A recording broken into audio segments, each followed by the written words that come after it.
that Elohim created. We welcome you to hopefully another very exciting edition of Radio Biafra live broadcast. We also pray that it shall remain uninterrupted on this very day, the 24th of the 11th month of the year 2019, with the time now standing at approximately 16 minutes past 7 p.m. in the blessed land of Biafra. It gives me unique pleasure and it is my privilege to welcome listeners from right across the surface of this very earth in the 24 time zones of the world. There is Biafra, there are Biafrans gathered around their listening devices to partake and to participate in this very gospel of redemption, this very truth that we much preached here, this very day, this very time, this very hour, this very minute. The foundations of the damnable zoological republic is vibrating because they know we have come with the truth, the whole truth and nothing but the truth. That is why the zoo will collapse. That is why the inevitability of the division and disintegration of that damnation created by the British must come to pass in our time, that Elohim may be blessed, that Chukwokika Biama may be magnified, and those who have passed on in this very effort, that their death may not be in vain. I say good morning, good afternoon, good evening to each and every one of you, and good night to some of you. Unlike any other, we are here under divine instruction behind this very microphone to propagate relentlessly this very message of hope, of freedom, a message of liberation, a message of knowledge, a message of enlightenment on this very day, because I assure you, the life of everything in that zoo will no longer be the same, because this night there will be thunderous revelations, I assure you. All the things they have hidden from you, we are going to lay bare. But before we proceed, we must commit our proceedings into the hands of Elohim. Sometimes people wander out of confusion. Sometimes some people are spiritually tormented that they do not know where they are going. But I stand on the same gospel that was preached by the ancients at our temple in Arochukwu to proclaim this very evening that Chukwokika Biama will take control of our proceedings. As we embark on this very solemn journey to restore the land of Biafra by preaching the truth that has been handed over to us, regardless of what we encounter, regardless of the pain and the anguish, regardless of the torment and the betrayal, regardless of the strength of the enemy, we shall prevail, and Biafra will come in our time. Therefore, Heavenly Father, our Lord and our God, who resideth in heaven, the creator of everything that was made and will be made in the future, we hand over these very proceedings this evening unto your care. We feel sorry for those who do not know you. We feel sorry for those who do not know that you said, let there be light, and there was light, and from it, everything that was created came forth. You do not change because you are the same yesterday, today, tomorrow, and forevermore. Your word is yea and amen. Anything you speak must come to pass.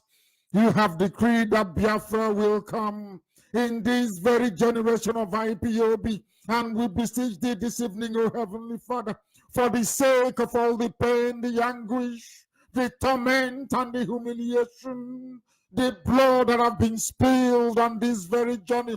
May it touch your heart, O Heavenly Father, to rescue your children the same way you delivered Israel. So shall Biafra be delivered in our time.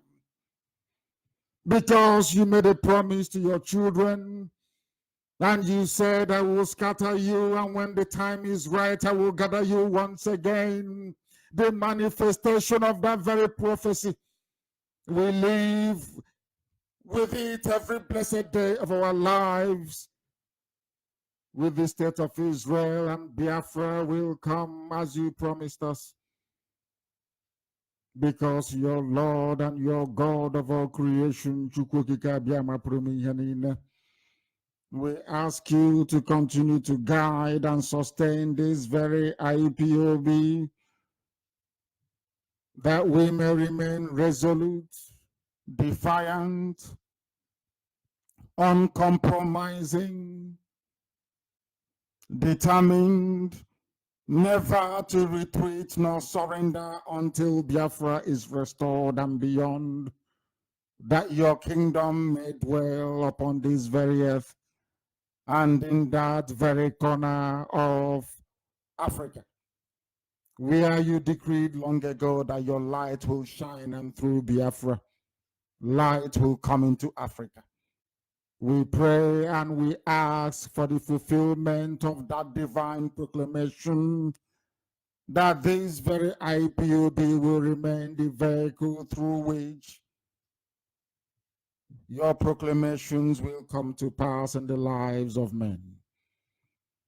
Therefore, we ask you, O Heavenly Father, to accept every praise, every adulation, every adoration, every bowed head, every bended knee, in total submission to your will, that your will, O Elohim, may be done in the lives of your children and those who believe in your redeeming grace. All this we ask in the name above every other name, the creator of time, space, and everything else in between. Now and forevermore. He said, without further hesitation, we will proceed this very evening to preach this very gospel, as has been handed down to us to preach, because anything we speak behind this very microphone will inevitably come to pass. All that we have said have come to pass. All that we prophesy will come to pass. And in the end, Biafra will come. There is nothing our enemies can do about it. We stand here, or in my case, we sit on this very hallowed chair, this thing, behind the Radio Biafra microphone, to proclaim the truth that will sink the damnable zoological republic, that very hellish British creation. It was never designed for habitation. It is a country with no name, a country with no history, no culture, no class, no panache. That is nothing, absolutely nothing. Only a bunch of animals roaming around aimlessly and directionless. A country where cattle is more valuable than human beings. A country where mediocrity is celebrated, where ignorance is exalted and where plagiarism is accepted as the norm. That can never be the portion for Biafrans. Not now, not tomorrow, not ever. This very evening, we have come with three simple topics, very simple. Who started hate speech in the zoo? All of you celebrating and adoring Dr. Azikiwe. I will not call him Nnamdi Azikiwe because he never behaved like somebody who answers to that very glorious name, Nnamdi. Nnamdi means my Redeemer liveth. The name that I bear means my Redeemer liveth, which means that Chukwokika Biama is with us at all times. Azikiwe was a failure. This evening we shall prove it. And we come to Allen Onyema. He has discovered, to his great shock, that once you utter any set of words against IPOB or against its leader, your world will come crashing down. What is happening to Allen today will be a warning to every future Ifulefu that they will never love you. But we shall get to that later. This evening we commence, and I ask you to bring your pen and your paper. If you don't have a writing material, if you don't have your pen and your paper, this lecture will be lost on you, because we don't want the zoo to become the same again after tonight. Therefore, you must write that you do not forget. So that you do not forget this very lecture this evening, because I assure you, after this very lecture, we will play this broadcast over and over again. We will make sure that everybody, every human being, every animal, those who are flying in the air, those that are walking on all fours on the ground, even those caged, they will understand that there is nothing called Nigeria. There is no hope. They are all a bunch of hypocrites. All of them are hypocrites. Nobody loves Nigeria. It is impossible to love something that is artificially created. It is impossible for you to love something that Elohim did not make. So artificial is unbelievable. All of the idiots who pride themselves in saying they are one Nigerians, tonight is your shame. And we start very methodically, very diligently, that the world may bear us witness that this very agitation led by IPOB is not only righteous, but is the right thing to do at the right time, because there is nothing called Nigeria. The Fulani Caliphate is messing up with everybody. They are toying with our brains. They have deceived us. They are killing us. They are making life intolerable. Nothing seems to be functioning. No education, no viable school system, no health care, no roads. There are no jobs. Life is meaningless. Only for the criminals, the looters, the cheats, and the liars. No human being can stay under such a regime, only if you are an animal. And that is why I call Nigeria a zoo. I call Nigeria a zoo because they do not reason. The people cannot reason. Even dogs are better than them because they have brain, but they cannot reason very well with it. They have eyes, but they cannot see. They have ears, they do not hear. I do not understand. I begin to worry. To ask Chukwokika Biama in heaven, are you sure you created these people from West Africa? What is wrong with them? No wonder the Europeans came to West Africa to harvest us to the Americas, to work for them as farm animals. There is something wrong with our brain, I swear it. There is something wrong. Nobody can see what is happening in the zoo and wake up the next day to say they're Nigerian. There is something wrong with your brain, I assure you. He said, You must be very sick. Alan Onyema have just discovered it, that you cannot serve Nigeria. It is impossible. Once you try it, you will be destroyed. Once you try it, Elohim will take away his protection and his glory from you. Once you try it, you become a person non grata to IPOB. And once you try it, you'll be destroyed by the zoo that you seek to serve. Heaven will bear me witness that I do not lie, and I am at Wasi. I do not lie. That is why this IPOB, I assure you, will ensure that Biafra comes in our time. Tell your friends, if you've not told them, tell them to bring their pen and paper tonight. That posterity will bear us witness that we want this generation of Indomie eaters and cultists who do not go to school. Even Jonathan is lamenting. Your universities are filled with cults because you do not study. You don't study. That is why a senator can plagiarize a law written by the Singaporean parliament and bring it into the zoo, and the journalist is interviewing him, asking him about the laws on his speech. When this stupid journalist from Channels Television should be asking that idiot, where did you copy this from? It is called copyright infringement.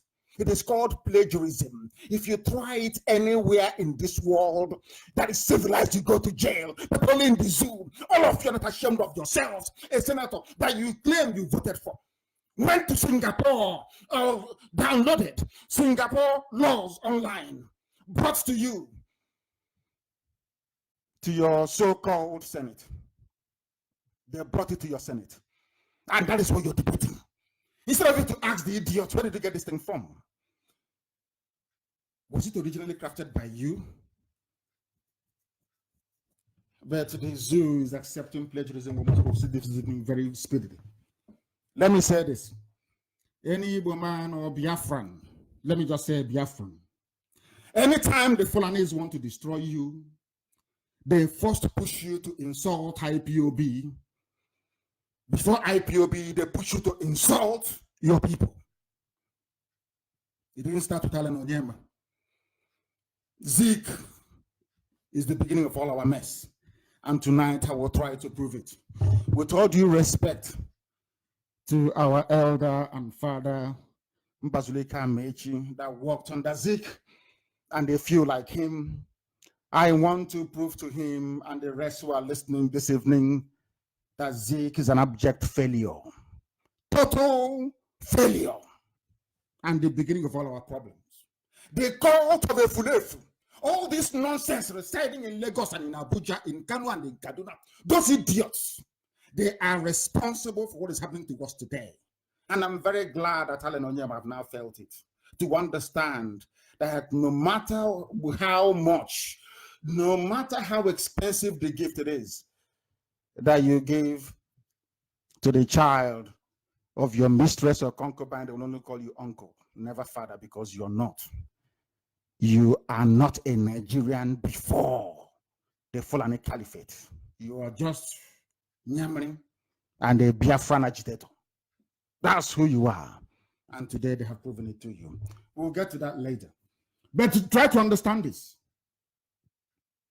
They push you, they prod you to perhaps be insolent towards IPOB because they know it's only IPOB who can save them. Only IPOB can. Once they isolate you and take you away from the position of IPOB, then you're gone. The reason why Desi and Matweke was not deported, or should I say repatriated from England, from London, is because of the very robust and consistent campaign we mounted. By the end of this evening, we'll decide if Onyema is worthy of our protection or not. But first, let's look at hate speech. There is a man, the scion, by which I mean S-C-I-O-N, the scion of the Caliphate, a descendant of Othman Danfodio, a royal prince, this man, Ahmadu Bello. The Northerners looked up to him. By the Northerners, I mean the 13 Al-Majri states in the north, the Sharia states. They looked up to him to try and save them. He was their Messiah. And he did everything. The British trained him, groomed him, because when Britain went to the north, as I've explained time and time again, the hatred of Britain towards Biafran people is because we resisted them. The Benin people resisted them. We fought them year after year, decade after decade, until Arochukwu fell in 1904. I've been saying this all the time, but I don't think that our people actually understand the importance of these history lessons that we give for free on Radio Biafra. When they went to the north, when the white man went to the north, the missionaries as well, with them, the colonial masters and the missionaries, Fulani said, you can come in and do whatever you like, but don't bring your Bible here.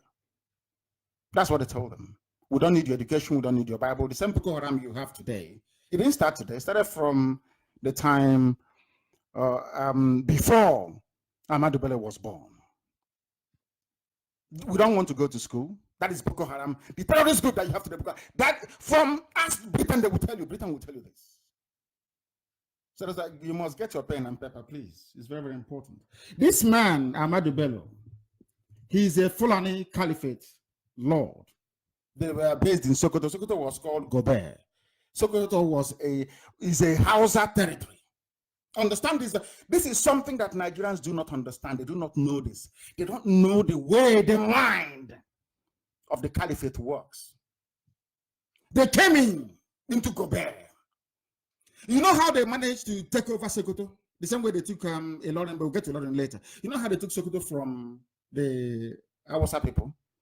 They said to them that we have come to fight corruption. We have come to bring a purer form of Islam. We have come to make sure that the burden of dictatorial leadership is gone. The same thing they're telling you today. So the same rubbish they're telling you today, they told our WhatsApp people nearly 400 years ago. It didn't start today. It's not a new thing. That is why I wonder when people say we are educated, we're intellectuals, we are professors, I look at them and I laugh at them. And we that are educated, we in IPOB, to them we are not educated. But after this evening, we will know who is educated and who is not. The Fulanis came and said to the Hausa people, do you know that man called Othman Danfodio, the founder of this new, should I say, Fulani movement, this jihadi onslaught, the man that boasted that he would dip the Quran in the Atlantic Ocean. He came into Hausa land disguised as a teacher. Understand this very well. He came into Hausa land disguised as a teacher. He came in as an ordinary teacher. I'm just trying to lay a foundation for this whole hate speech nonsense to prove to the world, because I know everyone is listening to this very broadcast. I want to prove to humanity that Fulani people brought hatred and evil into Nigeria. And I want to tell you how they brought it in and from where. And I'm telling you this evening, they started from Sokoto. Othman Danfodio was an ordinary teacher at the house of the king of Katsina, the Habe monarchies, Habe. The Hausas had a very thriving civilization. How we see this, Hausa people had a thriving civilization, one of the most advanced in West Africa. 380 years ago, the Hausa people were manufacturing their own guns with pellets. Go and ask. That was why Flora Shaw liked the Hausa so much, because her father was a military general. And she was wondering when she went to Kano, she was wondering, in fact, when she passed through Zaria, she was wondering, how come these people, as far back as 380 years ago, of course, that time it was nearly about 290 to 300 year odd. As at that time, how come these people that we thought were very primitive from Africa could manufacture their own guns? Hausa people were manufacturing their own guns. Fulani only came with cattle, nothing else. Some of you do not understand this. that the evil that you see in some Fulani people, especially their leaders, came from the fact, or should I say, comes from the fact that they don't eat beef. Some of you don't know that. They drink the blood of cattle. Go and do your research, go through your history books. It will confirm everything that I'm telling you this evening. Go through it very carefully. The Fulanis, they came. They said to the Hausa king of Katsina, oh, we want to teach your children. I'm a scholar, I'm from Senegal. I want to teach your children how to read and write Arabic, how to read Quran and all the rest of it. Do you know, as this man was busy teaching, the same thing that when Buhari, when he was alive, the same way they convinced some of you idiots to think that he's a reformed Democrat that is coming to fight corruption. The same thing that Othman Danfodio did. They allowed him into the palace. Because he's a scholar, he's a teacher, they saw him as an intellectual within the Islamic world, or should I say Islamic studies. They allowed him in. He started to work on the gardeners, the domestic servants. He started to preach to them, we have come to fight corruption. We must fight corruption. Corruption is killing everybody. The same rubbish you're hearing today. That was exactly what they told the Hausa peasants. And the Hausa peasants stupidly aligned themselves with the Fulanis, and all their kings were killed. Are you following what I'm telling you? This is Falen Onyema and his type. Before we come on air, before we sit here to preach this very gospel, we have done our research. I challenge anybody at all, any janjaweed, any alamajiri to counter what I'm telling you. Listen, of course they can't. They know it's the truth. Instead, they will abandon the topic and they'll be talking of something else. They cannot challenge what I'm telling you this evening. That was how they got into the Awasa people. Awasa foolishly allowed them. They killed every Habe monarch you had in the north. And in its place brought emirs. The emirs that you're seeing in the north is a modern Fulani thing. They came with it, with their cattle. Some of you don't know this.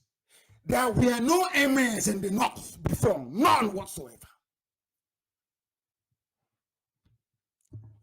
What you had were kings and queens. The Fulani brought their emirs before the Awasa people realized what had happened to them. It was too late. Everywhere is a Fulani emirate. And to cover the whole nonsense up, they brought Islam, their own version of Wahhabi Islam, to confuse what is left of the brain of the Awasa man. And the Awasa man became useless. That till today, the only thing he has is language and nothing else. The Awasa people, they are useless. So it's actually in the interest of the Awasa people to support the emergence of Biafra. That is the only way they can go back to who they used to be, to their former glory and greatness. Ahmadu Bello is the first very primitive xenophobe you had. And you ask yourself, what did the Igbos do to this man, this Sir Ahmadu Bello, who was knighted? Admittedly, he speaks very crisp and clear English. Did Igbo people kill any Fulanis in the north? The answer is no. What is the crime of the Igbo people? This is something that Alan Onyema never knew, but I'm telling him tonight for free. I am telling Ohaneze, Nyanwodo, I am telling the so-called governors, all of them, from the so-called South and Southeast, the entire Biafra land. I wish they can listen and learn that these people, the same thing for Chibika Mechi. You think if you pretend you're not Igbo, oh, you're from Ikwere, I'm not Igbo, I'm descended from Bini people, they will allow you to go in, you are mad.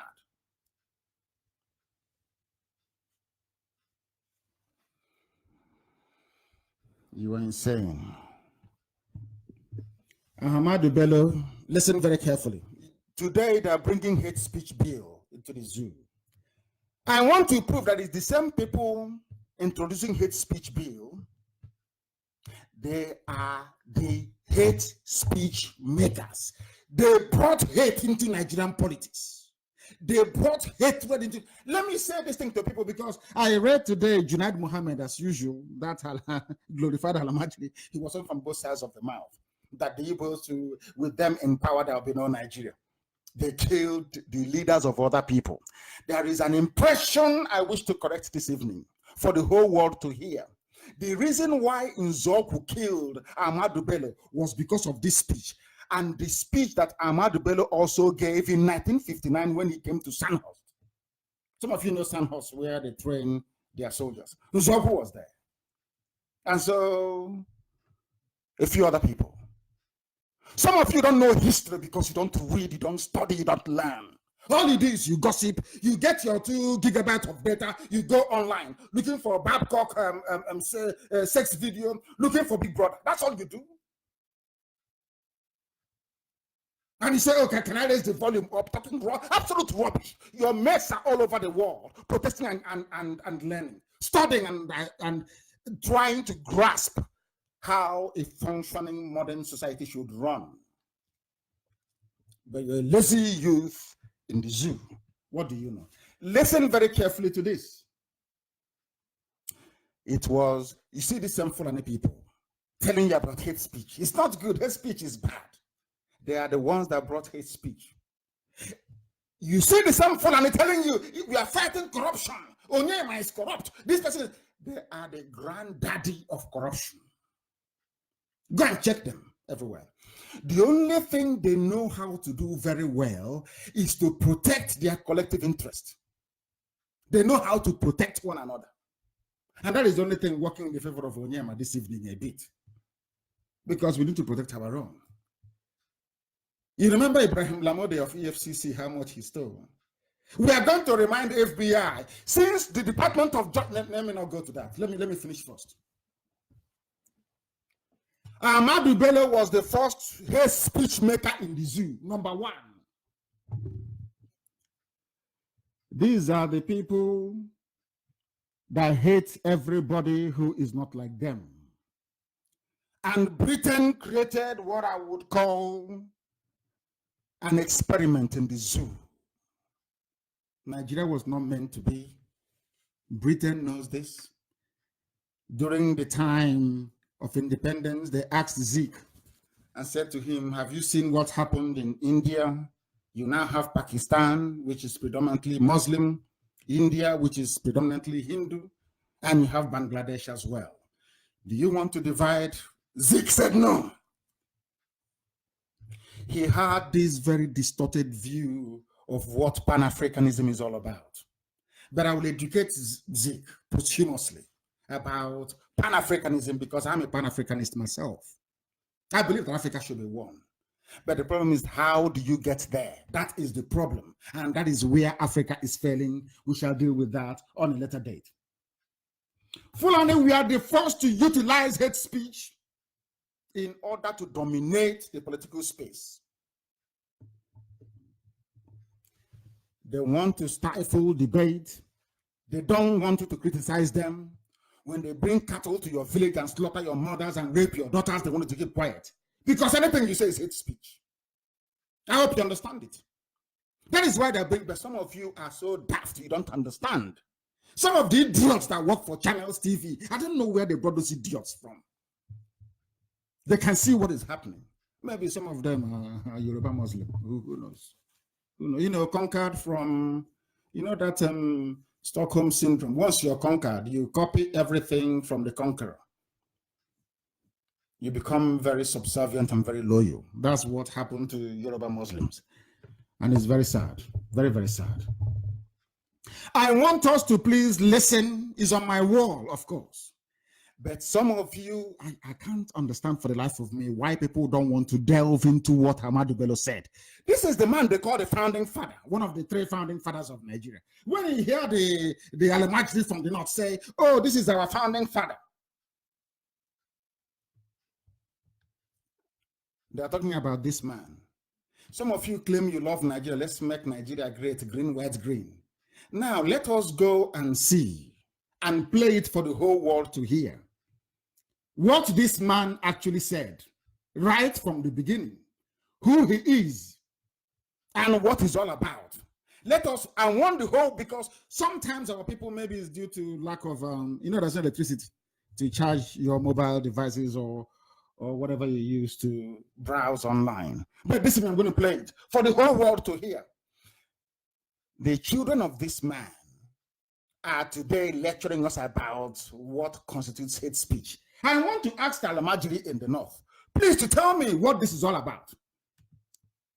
One thing I've noticed, Premier, while I've been here, is that Northerners seem to have, I might almost call it obsession about the Igbos.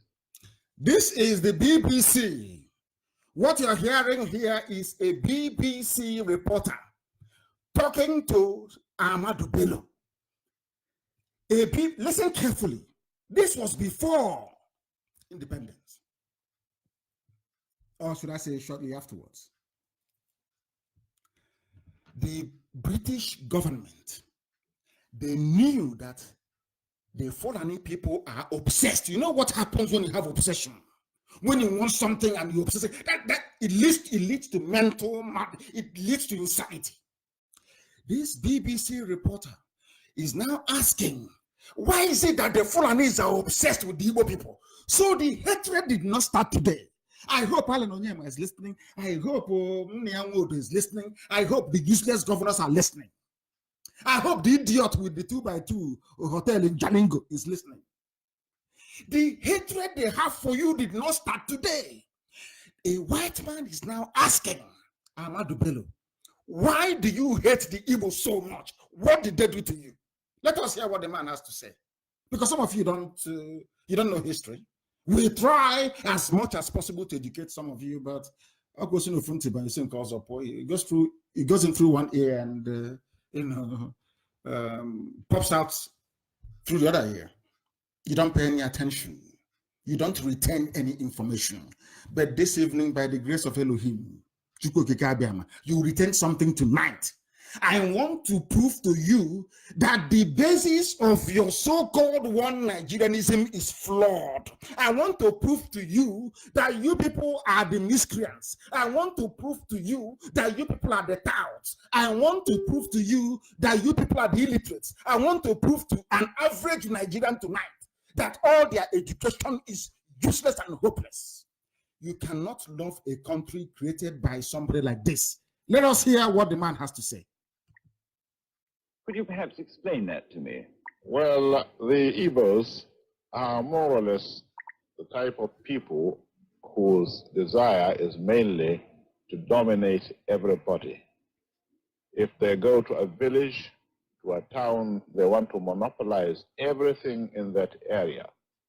If you put them in a labor camp as a laborer, within a year they will try to emerge as headman of that camp, and so on. Well, in the past, our people were not alive to their responsibilities, because you can see from our northernization policy that in 1952, when I came here, there weren't 10 northerners in our civil service here. And I tried to have it northernized, and now all important posts are being held by northerners. Is this policy of filling all key posts in the... Are you listening to what the founder of Nigeria is saying? This is the man that Buhari, the dead one, borrowed all his philosophy from. This is the man that is the spiritual guide for Junaid Mohammed and Nanga Abdullahi. All those Janjaweed, Alamajiri senators that you see, this is the man that they look up to. Are some of you hearing what he's saying about you? Alan Onyema, are you listening to what he's saying? You people, you dominate. So anytime they see a successful businessman from Biafra land, they must shut the person down because the person has now come to dominate. Do you see the basis of all the lies? This was before the war. Some people will say, oh, Igbo people are domineering. But this was way, almost 10, 11 years before the war. Can you hear what Ahmadu Bello is saying? A so-called founder of Nigeria. Let's make Nigeria one. Nigeria must be united. Is Gowon listening? What did they, at this point, when this man was saying this thing, are you telling me that Igbos were planning to rebel, that Biafrans were planning to break away from Nigeria? I want to ask them, what prompted this? Because of sheer hard work and blessing of God in heaven. We are a blessed people. And because we are a blessed people, because Biafrans are blessed, you will always have enemies. People will be envious and jealous of you. It's in the scriptures. Joseph and the brothers. Once you're beloved, once you're loved, there's something is happening to Israel in the midst of enemies. Once you're loved and appreciated, you will have it is in the nature of black people. They will create enmity where there is none. I want to ask those bringing in hate speech, what will you call this comment by Ahmadu Bello? I played this thing in 2015, and Buhari was all over the place. What will you call it? This man said Igbos are domineering. We won't allow them. There is no way we can allow them to be part of Nigeria. The same Nigeria that Alan Onyema said, oh, they were singing national anthem. As I picked them from South Africa, they broke into Nigerian national anthem. I was looking at the idiot, and I was thinking to myself, can you see how stupid people are? In a country that you don't know that you are not wanted. They are okay with you if you can obtain a PhD and open a small 2x2 chemist. They are okay with it. But once you become a successful millionaire and inventor, once you become somebody important, you better be that important in USA or in Europe, not in the zoo. Because once you're in the zoo, you're finished, you're gone. Unless you're prepared to be doing what Emefiele is doing, which is washing toilets for them, to answer CBN governor. He washes, he goes into the kitchen to fetch tea for them. Haven't you seen him? He's a boy, that's what we so if you are a Biafran and you want to be reckoned with in government, then you must be their slave. That's why Obiano will be begging them, take off his cap and be begging them, please rig election for me. I want to go in and I'll do anything you want me to do for you. And that's how they brought Fulani headsmen into Anambra State. All your governors, that's what they're doing. If you don't know, let me tell you. That's why you have a governor. Today he will say one thing, tomorrow he will say another thing. None of them is consistent. Not one single soul. They're all terrified. Because Fulani will remove them from power. Because Britain will look the other way. After all the media in Lagos and Bado and Abuja, anything the government says they should do. If the government can control the judiciary, how about ordinary newspaper? Of course, they're chaff. This is what the founder of Nigeria said, your so-called founding father. That means that from the inception of Nigeria, Biafrans were hated. Till today, they still hate you. But you don't understand it. You think we just came up one that started doing Biafra for the sake of it. No. The hatred is too much. The resentment is too much. The neglect is too much. No human being can live through this. I have said this before and allow me to repeat. If you don't have a pen and paper, go and get it. I am from the mold of those slaves they captured in Onitsha and took them to Georgia, to Savannah. And instead of them to be slaves to white people, they drowned in the creek, in the savannah. I've been there myself. That's where people like us come from. Not from the Efulefus you see every blessed day, talking nonsense about their useless one Nigeria. You have seen it. The founding father. Tomorrow they'll come up and say, oh, we must try and build Nigeria. But the person that brought the foundation stone, laid it in such a way that there will always be hatred against you. They will always hate you. Let us continue to hear what he has to say. Solely with Northerners and not with other Nigerians, a temporary or permanent one? In actual fact, what it is a Northerner first. A Northerner first. Is that not what they're doing today? Chief of Army Staff, Northerner first. That was what they came to. I warned you anyway. I warned you many years ago, but some of you won't listen. So what you're getting today is what you deserve. Northerner first. Northern Army, Chief of Army Staff. Air Vice Marshal, whatever, for their Air Force Chief, Customs, Chief Justice of the Federation, Attorney General of the Federation. Everybody is a Northerner first. All the army formations, police commissioners, everywhere Northerners first. Can you see it? So where is the Nigeria you're talking about? This is the man they claim founded Nigeria. He's the founding father of Nigeria. So Nigeria, with the help of the British, is the Northerner first creation. Has that not reflected in the number of heads of states that they have produced? All failures, by the way. All failures, by none, all failures. Look at them again now. In office, failures that they can't even legislate, they can't even craft any proper legislation. They have to go to Singapore to go and copy. And they brought it and useless Yoruba journalist in Channels TV. Hey, can you tell us about your bill? The bill is not his own. He plagiarized it from Singapore Parliament. You people have no shame. No shame whatsoever. Let us hear what Ahmadu Bello has to say.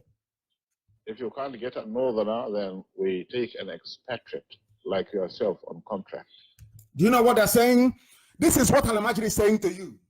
If we cannot get a Northerner to fill a position in a so-called Nigeria, we will go and bring a white man to do it. And you want me to say I'm a Nigerian? So that all of you, God should punish all of you. You people are evil. You people are evil. Alan Onyema and idiots like himself. You want me to say I am a Nigerian? When the founder of Nigeria said that he would rather give a job to a white man than to give it to a fellow black African. And tomorrow you tell me Africa should be one. Let us come together in Africa. Are you stupid? Are you insane? Do you see how foolish we are? They found is this not hate speech? What else is hate speech? I won't give you a job. Although you're a Nigerian, although I am a Nigerian, but I'd rather give a job to a white person than to give it. And this is Ahmadu Bello. They celebrate him every year. They name the university after him every year. That is how stupid Southerners are. It seems to me that the more you live to the Atlantic Ocean, the more useless we are. I'm telling you the truth. I'm being honest. You know me, I love to be honest. The closer you are to the Atlantic, the more foolish you are in the brain. You can no longer reason. And they're saying Northerners first. You think they're going to promote our Hausa people? You're dreaming. It's only Fulani. It's only Fulani. Malam Aminu Kanu had to fight his way into relevance. Aminu Kanu didn't join them. They formed the MPC, Northern People's Congress. Aminu Kanu, a true, typical Hausa man, formed his own political party. Not that rubbish they're doing there. Because Aminu Kanu knows the history of the Fulanese. But today, because they conquered the Lauren part of Yoruba, and because Yoruba media dominates the space in the zoo, they just, oh gosh, I don't understand these people. Do you see why they say that blacks are a bit funny in the head? You see, when a white man says that blacks are a bit foolish in the head, you can see they have a reason now, don't you?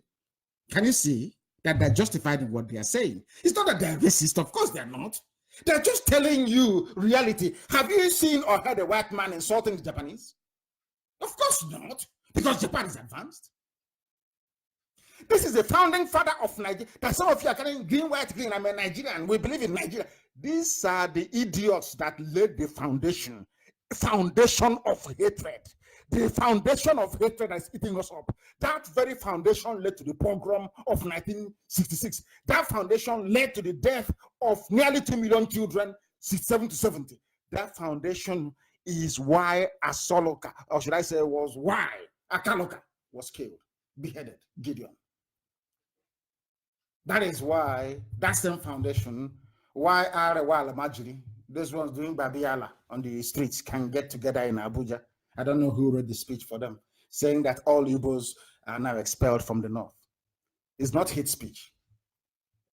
You can see how foolish. Instead of people to rise up and confront evil, you'll be asking yourself, but what did Zeke say about this man? Nothing. You know, typical, the same, you know, that line of a fulefu. Anything Nigeria does, as one of our brothers wrote, I think is Nicholas, if you slap an iflif on the right hand side in Abuja, he will say, oh, wait for me in Lagos, so when I come, you can slap me on the other side. Iflif, they never reason. They can never ask themselves, why is it that every commissioner is from the north? Every commissioner is a Fulani. Every commissioner is a Muslim. In your own land, police commissioner all from the north. You don't reason. You don't ask yourself questions. But here we do. Instead of them to give the job to an Igbo man, we better give it to a white man. And you want me to be in that country? Oh dear. Let us continue. We must listen to this man. Oh? This is the man, founder of Nigeria. Listen to him. He's Fulani. This is the basis of all the hatred against you. It will never, ever go away. And the fact that Nzogu killed this man, hey, the hatred, they magnified it 1,000-fold. That's the man that Junaid Mohammed is. Junaid Mohammed will not play this video for you. You will not, channels will not play this or call panelists to debate this. Never. Never, ever, ever. Newspapers will not carry this very broadcast this evening. They will not. Because it will offend the Fulani masters from the north. I'm sure now you're following what is happening. We must listen to all of it. If we can't, then we can employ another Nigerian, but on contract too.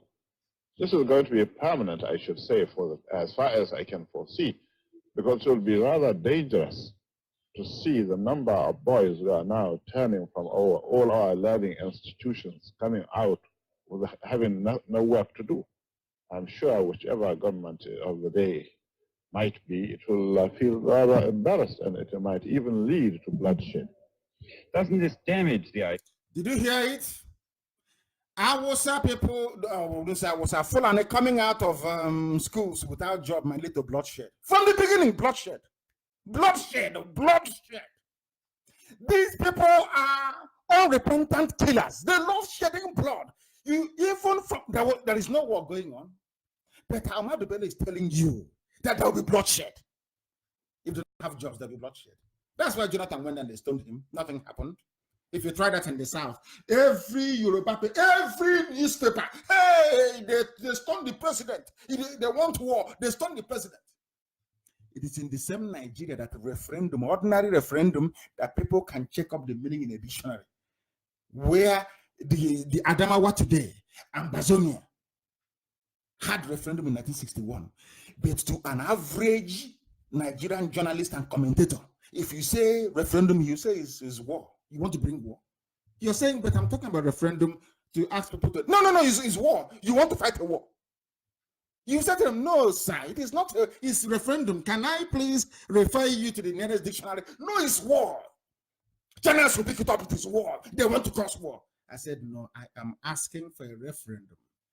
The same thing that just happened in Ethiopia a few hours ago. Is that war? No, but in Nigeria it's war. You can see how foolish they are. In Nigeria it is war. I'm only on one video, just one single video, to lay the foundation so the world can understand that Nigeria is not viable, that the world may know that Nigeria cannot survive, that Britain may know that that cage, that zoo they built and caged everybody is unsustainable. Unsustainable. Let heaven fall. But that zoo must fall first. It must come down. That zoo must collapse. It doesn't matter what they do. It doesn't matter. Hate speech bill. You people are the founders of hate speech. The 13 Sharia states of the North, you people are the granddaddies of hate speech. You want to do to us what you did to Hausa people. You think we don't have sense. You convinced Hausa because I don't know why you convinced them all, but you can't convince us. All this your nonsensical program, war against corruption, war against hate speech. Our country will divide. You look at Rwanda, it's hate speech. It's all rubbish and bunkum. You tried that with Hausa and it worked for you. Not with us. It won't work. So if there is no work, they will go to war, there will be bloodshed. That's what they're saying in effect. You know, we black people we have a very funny way of feeling sorry for ourselves. We don't like telling ourselves the truth. We are not self-critical.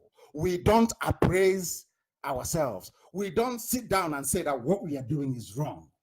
That is why anytime you tell them, that's the way we reason like animals. You see a lot of people getting upset, but I say the same thing to myself. That is how you acquire higher state of reasoning, by being critical of your, by being self-critical, self-analytical. That is how you get to where you're supposed to be. And people should stop feeling sorry for themselves, for goodness sake. That is why Africa is in a mess. Every time pity, every time pity. Give us aid, give us handout. We are dying, we are drowning in the sea. Oh, come and help us and fish us out of the sea. And somebody rightly said a few days ago, why people, if you bring a ship now to Iguacha and say that you want volunteers who will be slaves in America, people will bring their own chains with them. Don't worry, don't bother bringing any chains. We'll come with our own chains. That's how hopeless our land is. And we are IPOB, and we are doing the best we can to fix it. Yes, of all people in all regions in Nigeria being fair citizens of one country. Well, it might, but you are, I mean, new to our region, but how many northerners are employed in the east? The white man is asking Ahmadu Bello, but all of you are Nigerians. He said, no, it doesn't matter. We are in the north. The journalist asked Ahmadu Bello, but all of you are Nigerians. He said, no, it doesn't matter. We are from the north. What matters to me is the north, which has always been their policy from day one. And I'm asking myself, all those efulefus, your so-called governors, your so-called politicians in Abuja, the Allen Onyemas of this world, don't they have access to all these materials? Somebody should send it to them. That's what let me tell you what we're going to do, IPOB. I've asked all of you to go to Twitter. You don't want to go to Twitter, all of you. Go and open a Twitter account, all of you. Send this very clip of Ahmadu Bello to every senator. Send it to all of them and ask them, are these people proposing this hate speech bill? Is this not their father? And the whole nonsense will die off. And then we are busy discussing rubbish. Tweet this very video to all the senators, and you see their shame come to light. Now we must proceed because the time now is approximately 13 minutes past 8 p.m. in the blessed land of Biafra. You can now see what a disastrous colonial experiment that the zoo became as a result of fusing together diverse cultures, religion, value system, everything is diametrically opposed to each other. That is, I'm sure that I posted it before on my wall, Mazin Namdekan. I'm sure Amaka is reposting it also on my wall. This is the man who is a spiritual guide and the eternal leader of Junaid Mohammed and Ango Abdullahi. I remember playing this video in 2015 to warn idiotic Nigerians what they're in for in Buhari then, but they didn't listen. Today is playing out. Is there anything I said before that hasn't come to pass? Is there anything I said? Of course, it's only one thing we're waiting for, which is the coming of Biafra. And Buhari said I lied against him. Then it was reported, and I came on Radio Biafra to tell Buhari then, when he was alive, that you're not educated enough to speak the level of English or grammar that Ahmadu was speaking in that very video, so it couldn't have been you. He didn't pass his primary school, secondary school, no certificate. How he got into army training college is anyone's guess. He even forged his certificate, and today, of course, he's normal. Somebody is ruling on his behalf. He became a head of state. Only a Fulani man. If he's a Biafran, you find fellow Biafran saying, I am holding 7 PhDs. How can this man be going when I have 7 PhDs? But at least they can learn something from the Janjaweed, from the Alamajiri Fulani, from the north. It was these same Fulani people that used their hate speech. These same people, these same Fulani that used their hate speech. For those who do not know, they used their hate speech to convince and brainwash. You know, talk about brainwashing. Oh, Pam is brainwashing them. But I'm asking the Fulani, when you came to, are you people from the north? Are you not migrants? When it came to Gobe, which today you renamed Sokoto, what did you come there to do? Without brainwashing the Hausa people, do you think you would have succeeded in replacing their kings with your emirs? Simple question. Because they succeeded in brainwashing the Hausa people, and we are here educating our people to counter them. That's why there is brainwashing. Kanu is brainwashing them. Because we know their secret. You know Fulani now. They think they're smart. They can do all their smartness with the middle belt, with the baggy people, with all those TVs. They can mess them up. Not us. We are Biafrans. We are naturally endowed with common sense and the ability to reason. From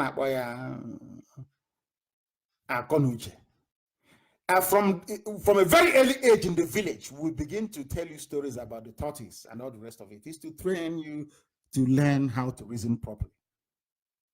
That is one thing our ancestors gave to us, the ability to reason. That is why this gospel is sinking into the heart, soul, and mind of our people, because we have something that others do not have. We can reason, others cannot.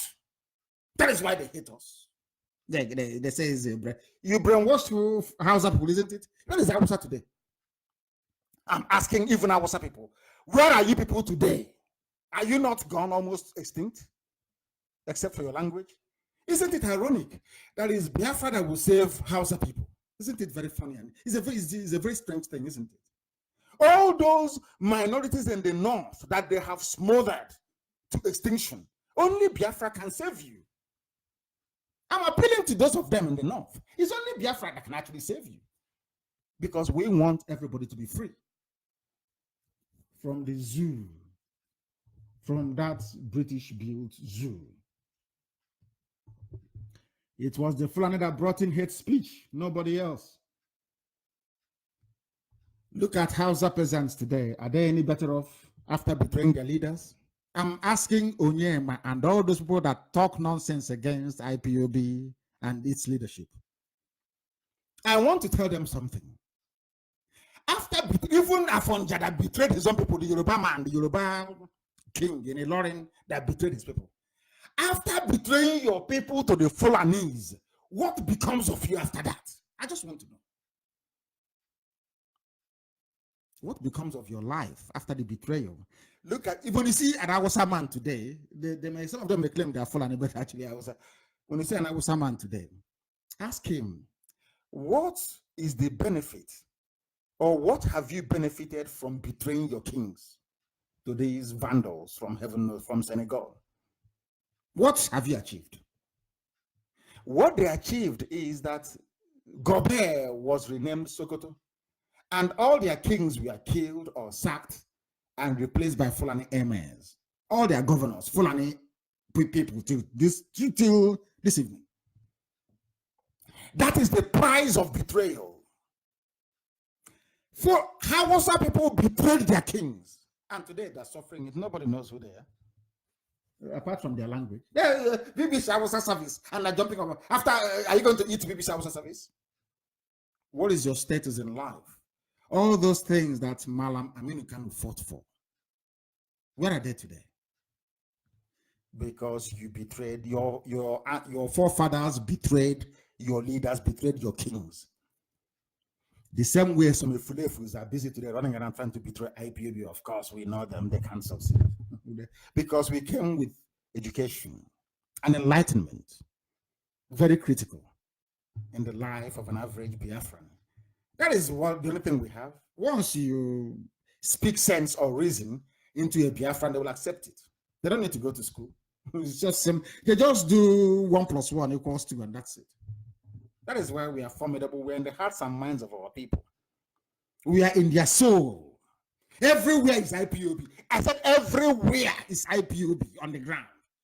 Both the old and the young. I said everybody is IPOB. They now recognize the need for us to be free. I feel sorry for Hausa people. They should fight. They should form IPOB. Hausa should form IPOB in Kano, in Katsina, in Zaria, in Kaduna, all those places that they own. They should form IPOB, their own IPOB, and fight for their liberation.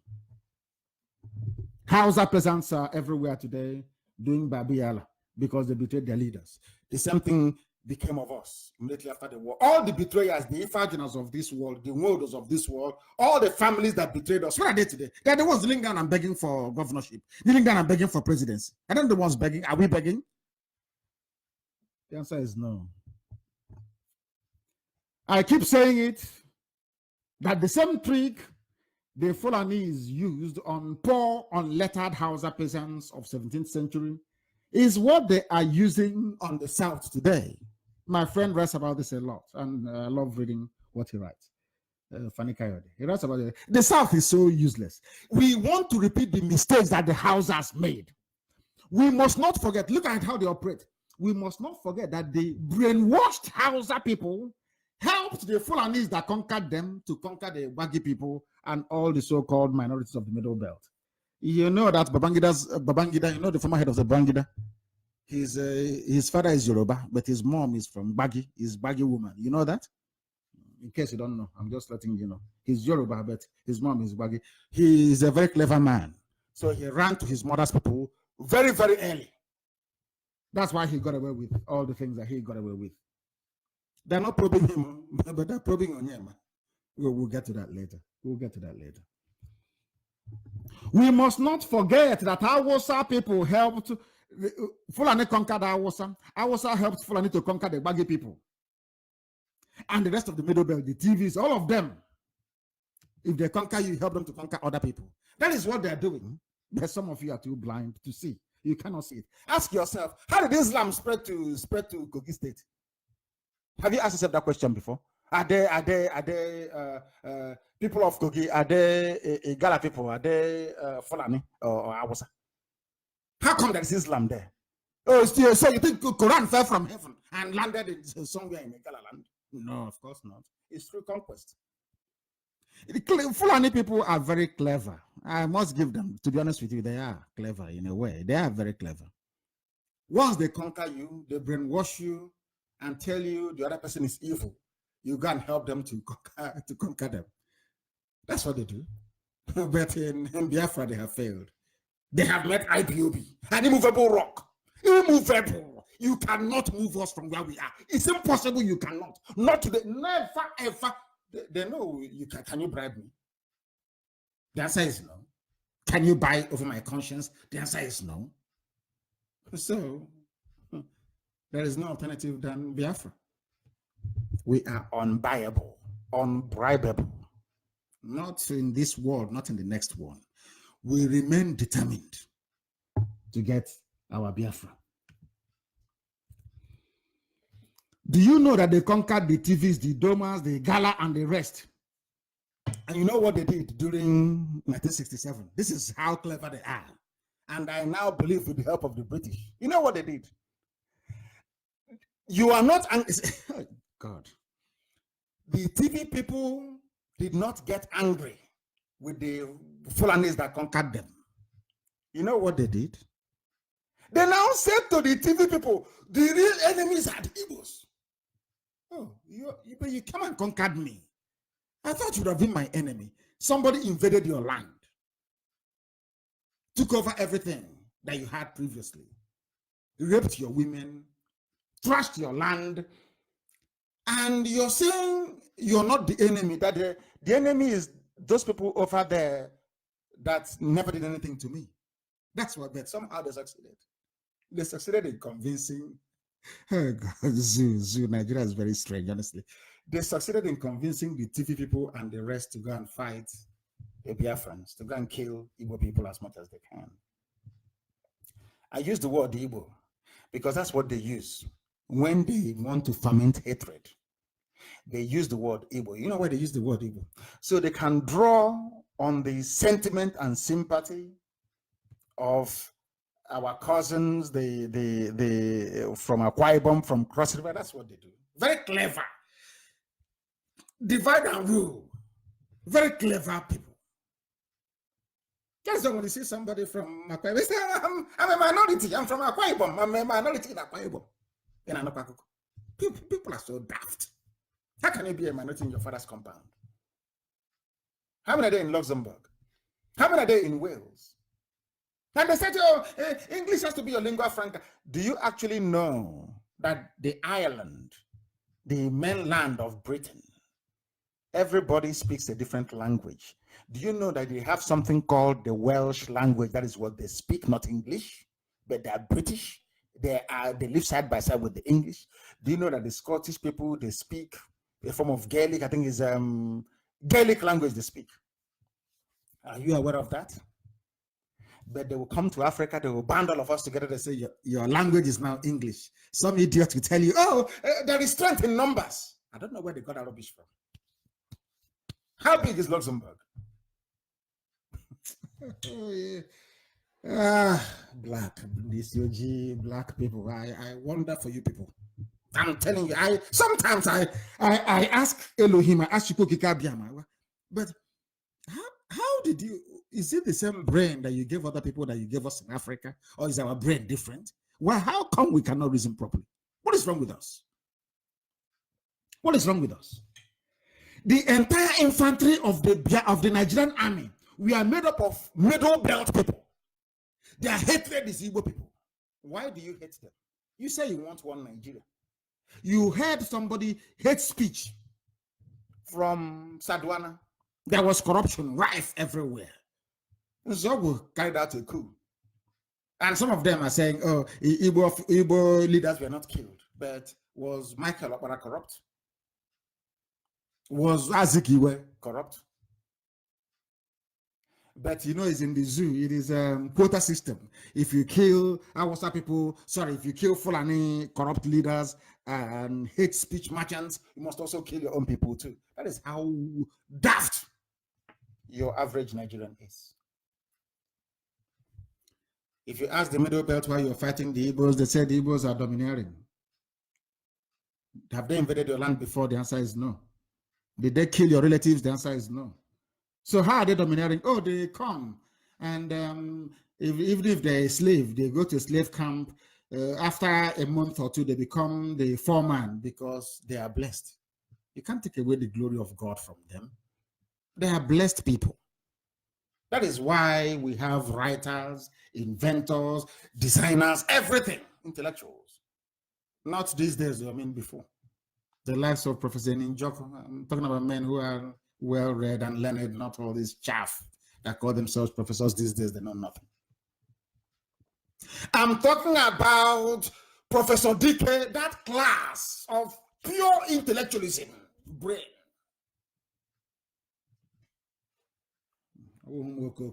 At universities these days, talking absolute garbage.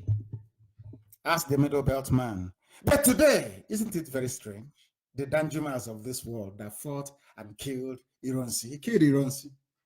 He's the one telling you to go arm yourselves. Things are happening. And now they quietly reminded him of his oil interest, his oil blocks, and he kept quiet. And the Alumajiri came in with their cattle, slaughtering them at will. You can know because you've been compromised. You can no longer say anything. People like us say whatever we like because we are uncompromisable. The zoo understand that. They didn't stop there. You know what they did? You know they're very clever with the help of the British. They convinced Chief Obafemi Awolowo, a learned man for that matter, that starving and killing Biafran children and stealing the money belonging to Biafrans after the war was justified as payback for the much hated Igbo man. Now we are on the second founding father of Nigeria. He's the second one. You've heard what the first one said about you and how he hates Biafrans. This is the second one. Who are the founding fathers of Nigeria? It's Nnamdi Azikiwe, Ahmadu Bello, and Awolowo. The second founding father, what did he do to us? But let us perhaps build a picture of what led to the coup. The reason why Nzogo and Co carried out the coup was to install Awolowo as the president. So it couldn't have been a tribal coup. Yeah? But during the time that the Fulanis came to kill all of us, to kill our parents and to kill us, Awolowo joined them. Awolowo will no longer remember that Igbo officers carried out a coup to make him the president of Nigeria. He joined them against us. That's another second founding father. Your second founding father, people are saying to me, oh, why don't you work for Nigeria? I just want to ask a simple question. The first founding father that made Nigeria, you claim founded Nigeria for you, of course, is a lie. Is Ahmadu Bello. He hates our people. He hates my people. He said it openly. Instead of me to give a job to you, give it to a white man. The second founding father that we ran to, and we thought this founding father is better. We did coup for him to make him the president. He now turned around and starved 2 million children to death. He wasn't satisfied. I don't hate Oduduwa people. They must understand this. Some of my good friends are Yoruba. I don't, but I'm just speaking the truth. Awolowo actually opened his mouth and said, despite every international convention against his conduct, he said that starvation is a legitimate weapon of war. He's a war criminal. But he will not have the Yorubas admit, oh, how can it be? He's Baba, how can it be? Because they believe in covering evil. In Biafra, we cannot cover evil. If I do anything bad tomorrow in Biafra, I expect myself to be ostracized and hated for life. Regardless of what you've done in the past is irrelevant. What you did today is what matters. Awolowo join them. Let me repeat, when you hear some Yorubas who are not educated, some of them, not just them, of course, you have Efulefus, they are bound everywhere. Idiots are even more in Biafra land than elsewhere. When you hear them talking, oh, what Baba did was good. But the coup that the Fulanis used as justification to kill 3.6 million, of course, not just them, but the whole world, killed 3.6 million Biafrans, is to put a Yoruba man on the seat of power. Nzogu did what he did as an Igbo man to make Awolowo the president. So where is all this hatred from Yorubas coming from? I just don't get it. Of course, the coup failed because another Igbo man thwarted it. Agirancy. Do you understand? Now, I am struggling this evening. I want to paint a picture for our people to understand that believing in one Nigeria is the greatest idiocy anybody could possibly involve himself with.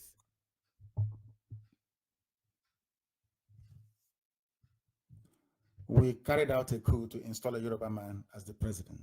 The Yoruba man turned around and presided over the killing of 2 million children. I didn't say adults, only children.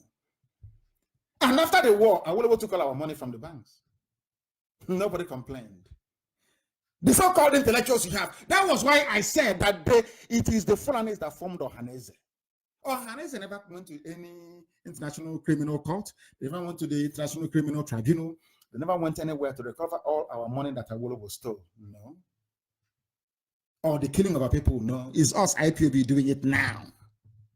This same IPOB, we are the ones taking them to court. And of course, they will hear our case event. Of course, they will. To hold Gowon and Co accountable. That is second founding father for you. And do you still want me to believe in one Nigeria? After hearing what I've just preached this evening, do you still believe in one Nigeria? When the two founding fathers of Nigeria hate us so much that they want all of us dead, how can I belong to that country? It's absolutely impossible. Awolowo, with all his education and intellect, agreed and served the caliphate with distinction, not minding that Nzogu risked his life to make him the president of Nigeria.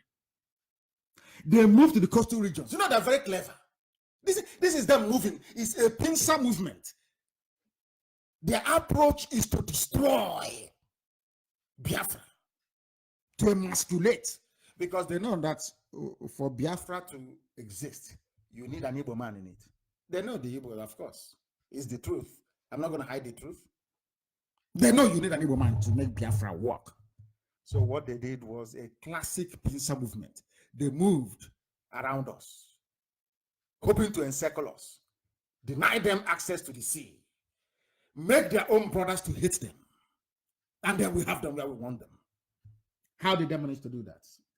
They moved to the coastal region. Meanwhile, Nzobo, on whose account they came to kill us, 3.6 million Biafrans died because an Igbo man carried out a coup. Who is that Igbo man, Nzobo? Do you know, funny enough, Nzobo's village and his people, they're not Igbo. They are Nyoma, they are separate. They are Delta, they are Bendel, they are South, they are Niger Delta. You see how they do it? These are the merchants of hate speech. They twist everything. Fulani is very clever. Them and their counterparts in Lagos, Ibadan media, they twist the truth. They turn it upside down. But during the war, you killed us because an Igbo man carried out a coup, trying to plant a Yoruba man as the president. They came and killed us because an Igbo man carried. Then after killing us, they now said, oh, no, you know one thing, that Igbo man that carried out the coup, on whose account we killed 3.6 million of you, he's not Igbo anymore. He's from Delta. Oh, Lord have mercy. Oh, dear me. Zoo. Let's continue. They moved to the coastal regions of Biafra land. You know, they went to Calabar, they went to the Efik, they went to Akwa Ibom, the Bibio people, they went to everywhere. They started to brainwash them. Do you see that man called Edwin Clark? Do you know him? Edwin Clark, you know him very well. He's an elder statesman now. He's an elder, the chairman of PANDEF. Do you know he was a saboteur during the war? They made him federal commissioner for information to betray Biafra, and he did. You know me, I respect, but I don't fear them. I tell you the truth. If you're not the one, I need to come out and say it. You see that man, Edwin Clark, Edwin Clark. Do you know he was a saboteur during the war? He worked for Nigeria against Biafra. They made him federal commissioner for information. I'm sure some of you didn't know that before. They are the leaders you have. They are your elder statesmen. Saboteurs are elder statesmen in our land. The same thing the Fulanis did to the Hausas is what they are doing. Then very slowly they bring their Ruga. And with that, they start the small Fulani village. And from there, they get their own Sariki. From there, they get their own Emir. And in the next 126 years, we will cease to exist as a people the same way the Hausas no longer exist. Is that what you want for your children? I'm asking, is that what you want for your children? I'm sure not. They went to Niger Delta, the so-called Niger Delta, and South, and Delta, and Bendel, and all the rest of the rubbish that goes with it. They swallowed the lies, hook, line, and sinker.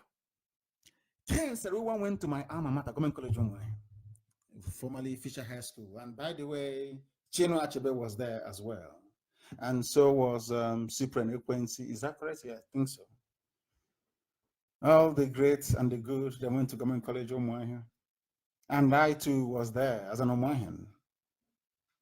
There they teach you everything you need to know in life. I'm telling you.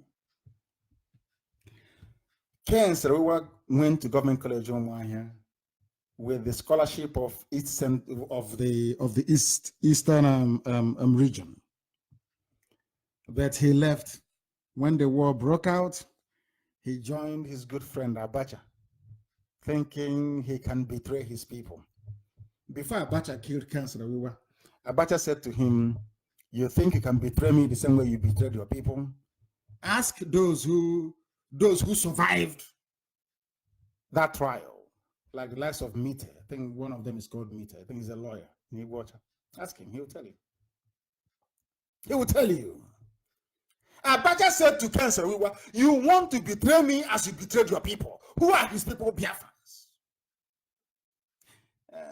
After everything that Ken Seruwa did, you know, we don't learn. We Biafrans, some of us, we don't learn. They still killed him. But I'm very glad and very happy for the Ogoni we have today. And I'll tell you why in a minute. Still in a few homes in river areas, they call them Niger Delta. They prefer the Fulani murderous headsmen to their own hardworking cousins from upland. You know, some of the pigs from there, when they talk, you can Sense it. As soon as Hausa and Bagi new Islamic converts helped the Fulani to defeat the Yoruba army at Ilorin, the Yoruba raised themselves, were recruited into the Caliphate anti-Igbo, anti-Biafra agenda till today. Because Ottoman Danfodia said, my mission is to go to deep Quran in the sea.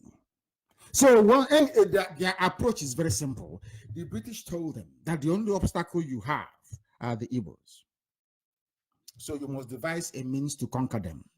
So what the Fulanis did very cleverly is, anybody they conquer, they did something to the Hausas, to the entire Middle Belt. Everybody in the middle, they took them. The Bira people, everybody they took. Once they conquer you, the first thing the Fulani Caliphate drums into your head is hatred for the Igbo people. That's all. And now, instead of fighting them, you turn around and start facing somebody who did nothing to you. Can Yoruba say that we fought a war with them? The answer is no. Have we taken your land before? The answer is no. Did we force you to worship Amadioha? The answer is no. Have we ever forced you to do anything? The answer is no. So where is the hatred coming from? And why is it that the lives of Alan and Onyema cannot see all this? Why is it that Ohaneze cannot see it? Why is it that those that own cosmetic shops in Lagos and in Abuja, they cannot see this? Why is it that those that are selling spare parts in Canada, they can't see it? Are you people that blind and foolish, you cannot see the hatred coming towards you? I ask every other person in the zoo, what did Biafrans do to you to warrant the level of hatred that you have towards us? Just give me a simple reason. Is it because we are blessed by God Almighty, the same way Israel is blessed? You can't take it away from us. It's called blessing. You can't. You can't. As soon as they took a lot from the Yoruba people, Yoruba has faced the attention towards the east and forgot their enemies from the north. Despite the carnage in Odi, in Odi in Bayelsa, Obasanjo flattened Odi. Some people from Izon, some pigs from Izon, they prefer one Nigeria to Biafra. But they came and they carpet bombed the entire Odi. They sank it into the Middle Ages.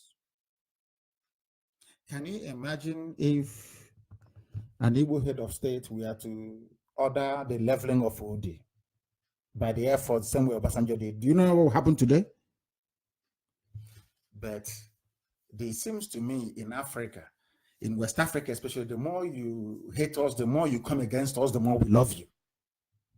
Ask Odi people, Odi in Bayelsa, it's his own land. What happened in 1999? Odi was leveled. But the person responsible, Obasanjo, hey, he's the ex-leader. He's a statesman. But ask them about any Igbo person and they tell you that we hate them. They are not part of us. That is how sick some Black Africans are, sick in the brain. Our collective stupidity did not stop there. It didn't stop there. Our idiocy did not stop there. It didn't stop there. Now they moved into Igbo land proper. I hope all people are writing all these things down for reference purposes. When they finished with our cousins, the Efiks, the Bibios, the Anangs, the Oron people, when they finished with them, they now came into our land. They kept shrinking us. From the north of River Benue all the way to Opobo was Igbo land before. Now they kept shrinking us. Until they squeezed us into 5 states only. How did they do it? Hate speech.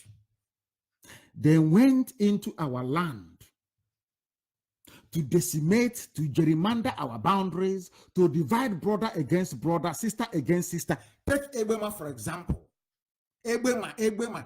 People say, oh, how do Ebema go to the local government area? Take Ebema, for example. Do you know there is Ebema in Delta State? Ebema, the same Ebema in River State. Do you know why they divided us? They want to shrink us. They want to make us smaller. The smaller we are, the easier for the final conquest. And how did they intend to achieve that? They will first place Efulefu governors in government houses. They use Roga, they push in, and that's the end of us as a race. We are finished. Because Ebema, part of Ebema is gone. Part of Ohaji is gone. There is Ohaji in River State. If you go to the same family, the same name in River State, they will tell you they are not part of whatever thing that you're doing. Yes, we are Haji. Yes, we speak Igbo. Yes, my name is Wike. Yes, my name is Chinda. Yes, my name is Woji. But I'm not Igbo. Have you seen such stupidity in your life before? Somebody is answering Fumilayo. You are born in Ondo State, Fumilayo. You say you're not Yoruba or you're not Oduduwa. Are you not insane? But that's what they have done to us. Very cleverly too. And as they're doing it, they're giving you your little position, federal minister of this, permanent secretary. So when you come back to the village, people will look up to you. Oh, don't mind those Igbos. Let's get together and celebrate. We are no longer part of them. That's what they've done. They kept shrinking us. They took 3 local government areas from Ebonyi. They gave it to Benue. I said Benue is part of the north. And nobody is saying anything apart from IPOB. Nobody, no governor, no politician, no Hanese, no sociocultural, no this group, that group, this gathering, that, none of them. Only this same IPOB is fighting to unite this great family. And of course, we are succeeding. There is Ebema everywhere. But Ebema, your brother asking the same name. Maybe Ishima. In the other part of Ebema, you go there. Now I'm Niger Delta. Oh, don't come here with that. You're saying, but you're my brother. We are the same until that Awasa woman drew the boundary. No. I'm now Niger Delta. Who did this to us? Who did it to us? You just can't be the Fulanis alone. Let me come to the beautiful land of Ogoni and ask them what is the crime of an Igbo man. I know I am deviating a bit. I'm deviating to tell you the effect of the hate speech and hate actions coming from Fulani people from time immemorial. The effect on the ground. They talk about if it leads to death. But the hate speech you brought into our land have divided family against family, brother against brother, sister against sister. Some of you do not know that I was on my way to Ogoni land the day the Nigerian army attacked me physically. They shot at me at Obakala. Very soon I released the video. That was the first direct assault I had. Thankfully, there was no loss of life that very day. They shot at us repeatedly at Obakala. Ask anybody before Obakala post office, that army checkpoint there. I was on my way to Ogoni. Maybe they felt that if they allow me to go to Ogoni, then I will finally succeed in uniting the whole of Biafra land against them. Ogoni elders were waiting for me. They invited me to come. I was on my way to Ogoni when I was attacked at Obakala Junction. Attacked, they were shooting at us. Oh dear. The reason for that attack can be traced back to the fact that Fulani house niggers who are merely caretakers for the British did not want me to preach the gospel of Biafra restoration in Ogoni land. But I'll still go to Ogoni land someday soon. It was the great work the Fulanis did with their hate speech that made it possible for the lives of Chibika Mechi to be answering Rotimi, an Igbo man. When he suits him, he is Chibika Mechi. When he suits him, he's Rotimi, the lion of Niger Delta. No longer an Igbo man. Chibika Mechi is his name. He's eating with the caliphate.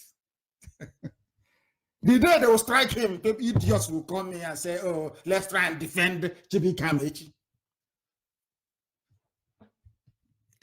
If you ask him, he say he's from Rivers, not Igbo any longer. Only when he shoots him will you hear him say he is Igbo. They moved into Iguacha and succeeded in convincing our own people, the same people from the same family, that we are no longer the same.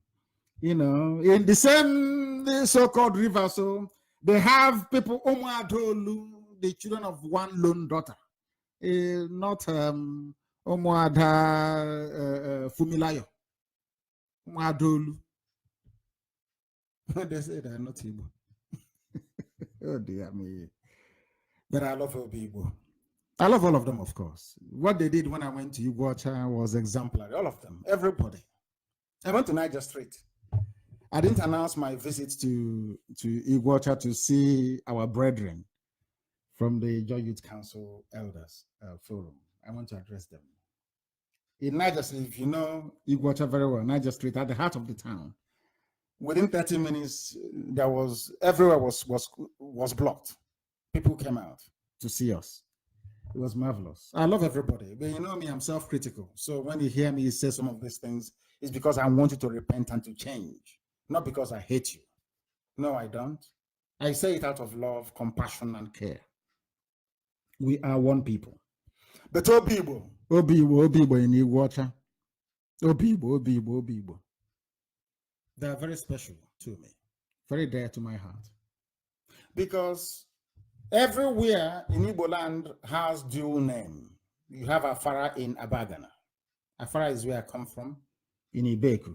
But there's Afara in Abagana, there's Afara in Ikeduru. But there's only one Obibo, only one. The heart. And they behave as if they are the heartbeat of this very movement. And I commend them for that. Obibo, I'm telling you, I must commend them for that. But they told us that it's called Oyimbo, or whatever rubbish they call it.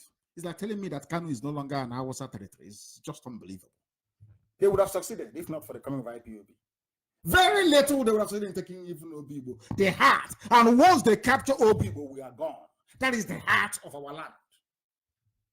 But that is why I believe that the capital of Biafra will actually be in Iguacha, to be honest with you. Because it has everybody in there. Everybody is represented in Iguacha. But that's a debate for another day. Some people may disagree with me, but that's what I think. Capital of Biafra should be in Iguacha. I'm telling you. Before the coming of IPOB, that's before, not now anymore, a badly informed Ikwere man will tell you he's from Bini, but his name is Njoko. But all that is gone, it's in the past. But I'm just trying to let the world know the effect of the hate speech and hate actions from Fulani, how damaging, that we are the ones that felt it. We've been feeling it for the past 84 years. Fulani hate speech and hate action. My pride for Obibo knows no bounds, of course. The same way that I feel an affinity to Aba Onisha and Abakaliki. I'm indeed proud of Obibo, I must tell you. The same hate speech the Fulanis used with the help of segments of unprincipled Nigerian media to demonize IPOB that made it possible for the Efulefu Brigade, led by Ohanese and Igbo governors, to rise with such venom against their own freedom fighters, started from Ottoman Danfodio, perfected by the British and executed with precision from the time of Ahmad Bello till date. That is a fact of life. Look at all those that claim they went to Oxford or to Cambridge, all of them, those from the East, and tell me if any of them reason like a human being. All of them that claim they studied in England, as I did, from Honey Awode to the lowest boot-licking Fulani lapdog in a government lodge, they are all against IPOB, despite the fact that we are fighting to save them from certain death at the hands of their caliphate masters, not also minding the fact that their caliphate masters are the principal sponsors of cattle-herding terrorists in our land, killing us today. That is how stupid we have all become.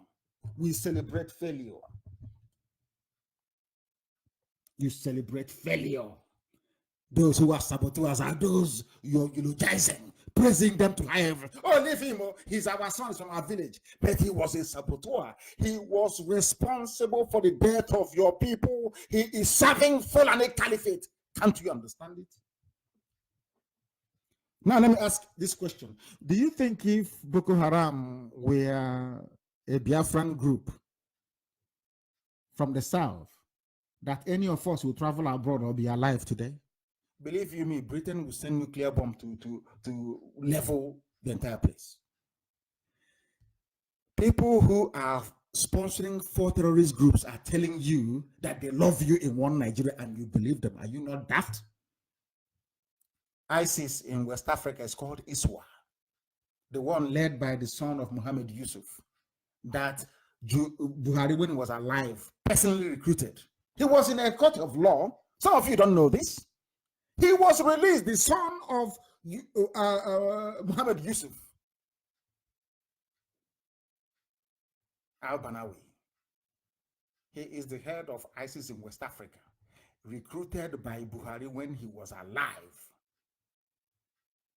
to head that terrorism. He was arrested and released by Justice John Soho. You know Tozo, John Tozo?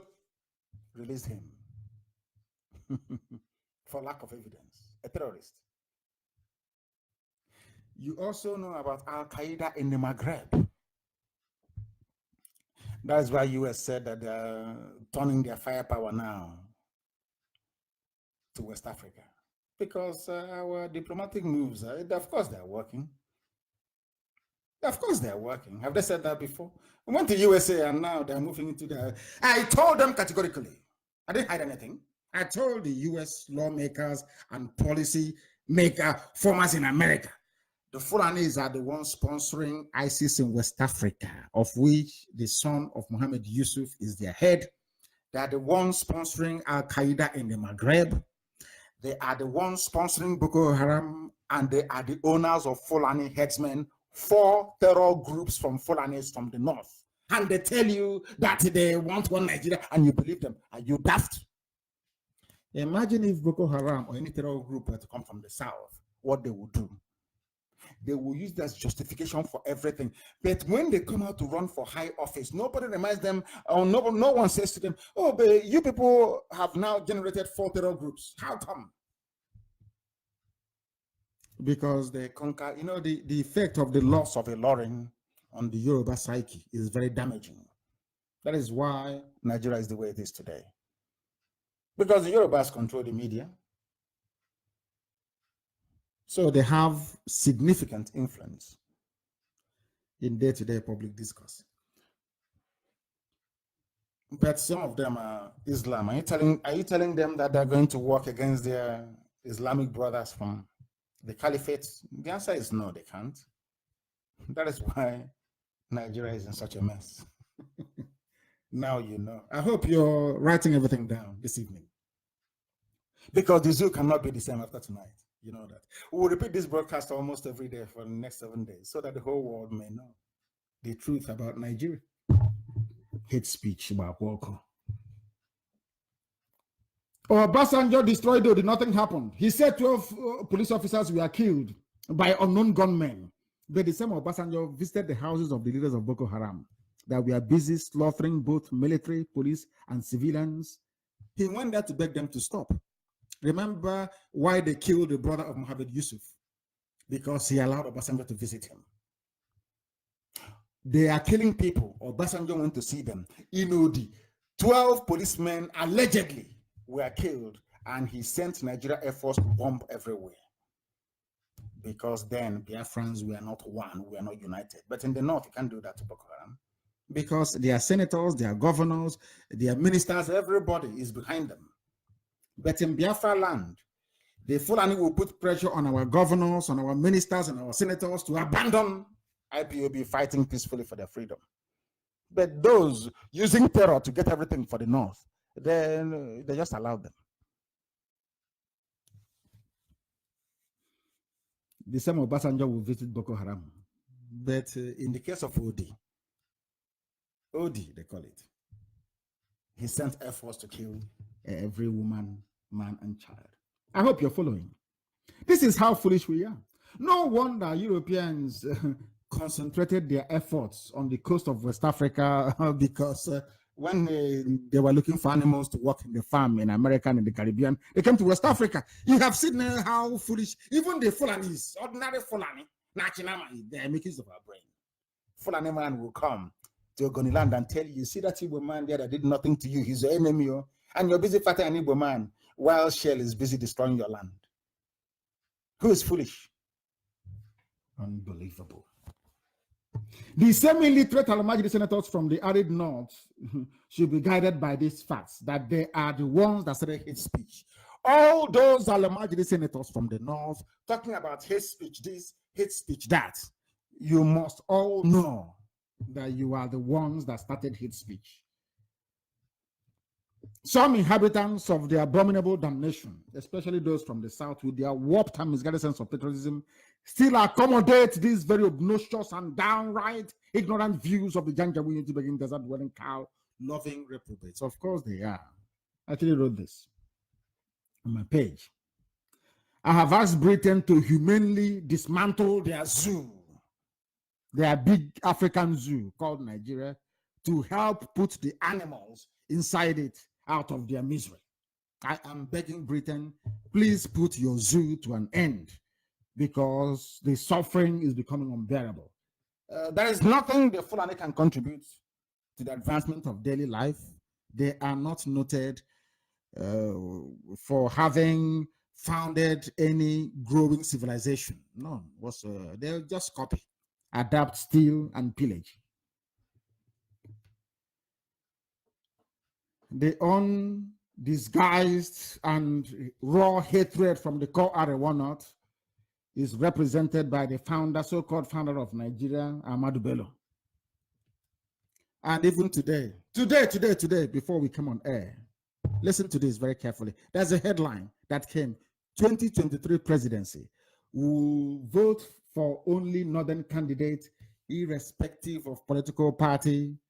This is the chairman of the Arewa Consultative Forum, which is the group that the Fulanis use to rule everybody else in the north.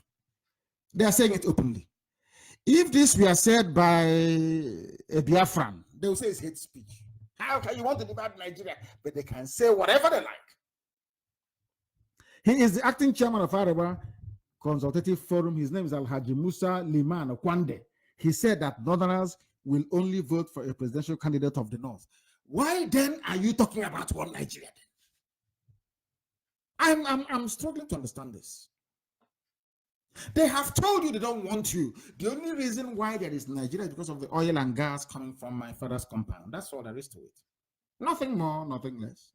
They don't give a damn about you. And of course, for the age-long desire to dip the Quran in the Atlantic Ocean. He said this today in Lafayette, Nasarawa State. I am expressing my opinion as a full-fledged northerner and a citizen of Nigeria as a full-fledged northerner. That is how they trick all of you. I'm a Nigerian. Look at what Arewa Consultative Forum is saying about their preference. And this is from the same Ottoman Danfodiolan, isn't it? And they will tell you, they will rig the election, because INEC chairman is a Fulani man. So they will read the election and tell you it's the will of the European observers will come around. You know, the British ones that ran away from Gogi. When they saw dead bodies of Git coppers, they ran away. But they will go to Britain and they will write that the election was free and fair, apart from 2 polling stations somewhere in one local government by the corner of the road. There was a bit of a problem. But don't worry, that is not enough to nullify the whole vote. Black, this G. Hey, unbelievable. Unbelievable. Who made it possible? I have somebody must shoulder the blame. Who made it possible for the bloodthirsty Fulani terrorists to be the ones calling others terrorists today? They are the ones killing people. They have 4 terrorist groups: ISIS in West Africa, Al Qaeda in the Maghreb, Fulani headsmen, and Boko Haram. But when you hear them talk about IPOB as a terror group, you will think that we have killed everybody on this earth. But they're the ones doing the killing. They're the ones bombing, doing banditry and kidnapping in the north. That is the warped sense. I can't reason this through, honestly. I put it down to those I call the intellectual Efulefus, led by Dr. Zikiwe. I have now come to Zikiwe. The same way Ahmadu Bello is the father of modern hate speech in Nigeria is how Nnamdi Azikiwe is the father of Igbo One Nigeria Efulefus in our land and beyond. It was Nnamdi Azikiwe that brought betrayal into Eastern political mentality. When you see the likes of your governors today and the likes of Ohaneze Ndioshi, models of this world, when you see them behaving the way they do, when they come out and they say they're going to sabotage Biafra again, their granddaddy is Azikiwe. I've now given you the 3 names of those that founded Nigeria. Now tell me if you want to live in a house built by these men. They didn't found Nigeria, of course. Lugard did. 3 of them. This is the Efulefu. He believes in selling his own people. Anybody celebrating Nnamdi Azikiwe is daft and useless. You are beyond useless. You don't know anything. I'm not a crowd follower. I give you the facts and I defend it. And I shall do so tonight. Nnamdi Azikiwe was a traitor and no intellectual juggernaut has claimed. Rubbish. He's nothing. He was an appeaser and a man dominated by the desire to rule an empire he did not conquer. Look at the breed of traitors that Zeke produced and their children who are today either living in Lagos, Abuja, in Kano, or elsewhere. They are the most useless traitors and Fulani apologists we have. Who can dispute these very facts? The wickedness and spineless idiocy that characterize Modos Ohaneze and the present crop of Ifulefus in government houses, they call themselves governors, all stem from the politics of treachery of Azikiwe. Don't take my word for it. We are going to hear from Azikiwe himself in his own words, because Nigerians are ahistorical. They lack historical knowledge and wisdom. They are not properly tutored nor educated. And sometimes I think they can best be described as indulging in intellectual banditry and poor reasoning capacity. As you go about too much, it's not very good. But I'm just telling you, Zeke of Africa, he was nothing. I want people to now listen to this very man called Zeke and tell me what you make of him. This is your so-called Zeke that they are celebrating somewhere in Anambra State. They say he's a heavyweight. He's a this, he's a that. Zeke is a disgrace. I'm sure he's in hell somewhere. An utter and unmitigated disaster against our people. We are suffering today because of him. And let us hear what he had to say when he went to London. He was running from our people and he traveled to London. I want to hear what he has to say so that people can judge for themselves. So that our people can judge for themselves. The man is something else. Something else.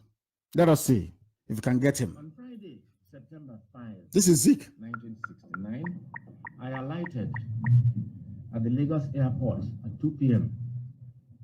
And I spent the next 21 days in visiting the capitals of the 12 states of Nigeria, including 4 university towns and certain parts of the liberated areas. On Friday, September 5. Now, did you hear him? It has made it clear to me that all of us have now realized the mistakes we made in the past by fighting one another. This is after the Fulanis must have finished killing our people. This is Nnamdi Azikiwe where he took money from Shell BP in London talking rubbish against his own people. He is calling our gallant soldiers rebels. Nnamdi Azikiwe. I can't call him Nnamdi, please. I can't. It is a very big shame. Very big shame. Azikiwe calling, oh my goodness, calling Ojukwu a rebel. Azikiwe, because Ojukwu did not give. The same thing they're doing today. He wants to be the leader. Anywhere he goes, he wants to rule. He wants to rule. He wants to be number one. Awusa people, Fulani rejected him. He ran down to ask Ojukwu to vacate his office. The same thing he did to Eyoeta. Why did we have enmity before IPOB came? Was it not because of Eyoeta? What this same man did to Eyoeta? Eyoeta was the head of government business in the East. He was sacked. He went to Yoruba people. He was kicked out of Yoruba parliament in Ibadan. He ran back to Enugu and asked Eyoeta to leave. That's why they said that Igbos don't know how to share. It's because of this man, this idiotic Achikiwe. Some of you don't know history. After on the online, people who don't know anything. You know who is Eyoeta? If you went to UNN, as I did, you know about Eyoeta. Go and Google the man. Eyoeta, EYOITTAH, if I'm not mistaken. Or is it ITTA? Eyoeta. That's his name. He was the head of government business in the East. It was because of Nnamdi Azikiwe that he was sent back to Calabar. And from that day till now, the ethics have not forgiven us. This same useless Azikiwe. Let's hear him more. Feeling, which is widespread, that all are now determined to turn a new leaf and help repair the damage we have inflicted on ourselves. This man is saying that we inflicted the damage on ourselves. Our people were being killed in the north. The Fulanis came to our land to kill us. And after losing nearly 3 million people, this is what Azikiwe, we brought it on ourselves. Can you believe such nonsense? Can you believe such nonsense coming from the lips of Azikiwe? Can you believe such utter garbage coming from the lips of this idiot?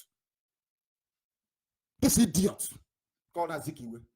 And anybody from today onwards, I assure you, anybody who comes out in public to eulogize Dr. Azikiwe, IPOB will go after that very person. I assure you, I swear it.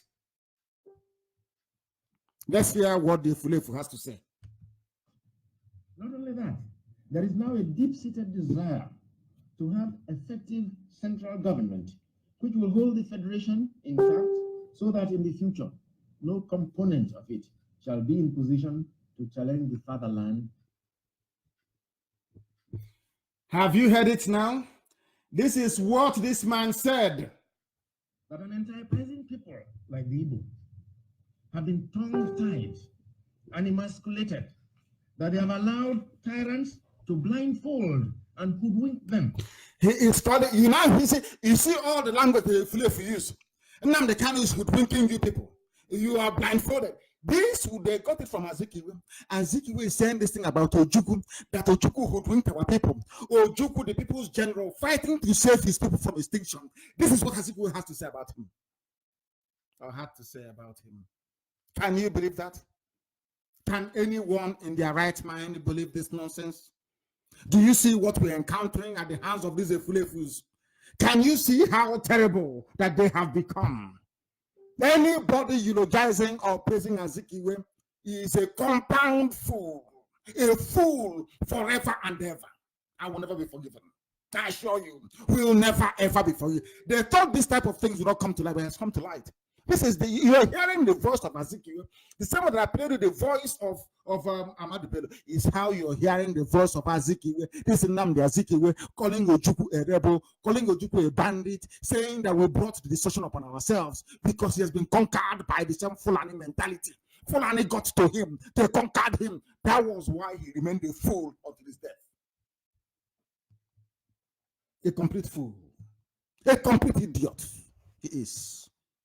Azikiwe walk in hell. So that in a war alleged to be fought for their survival.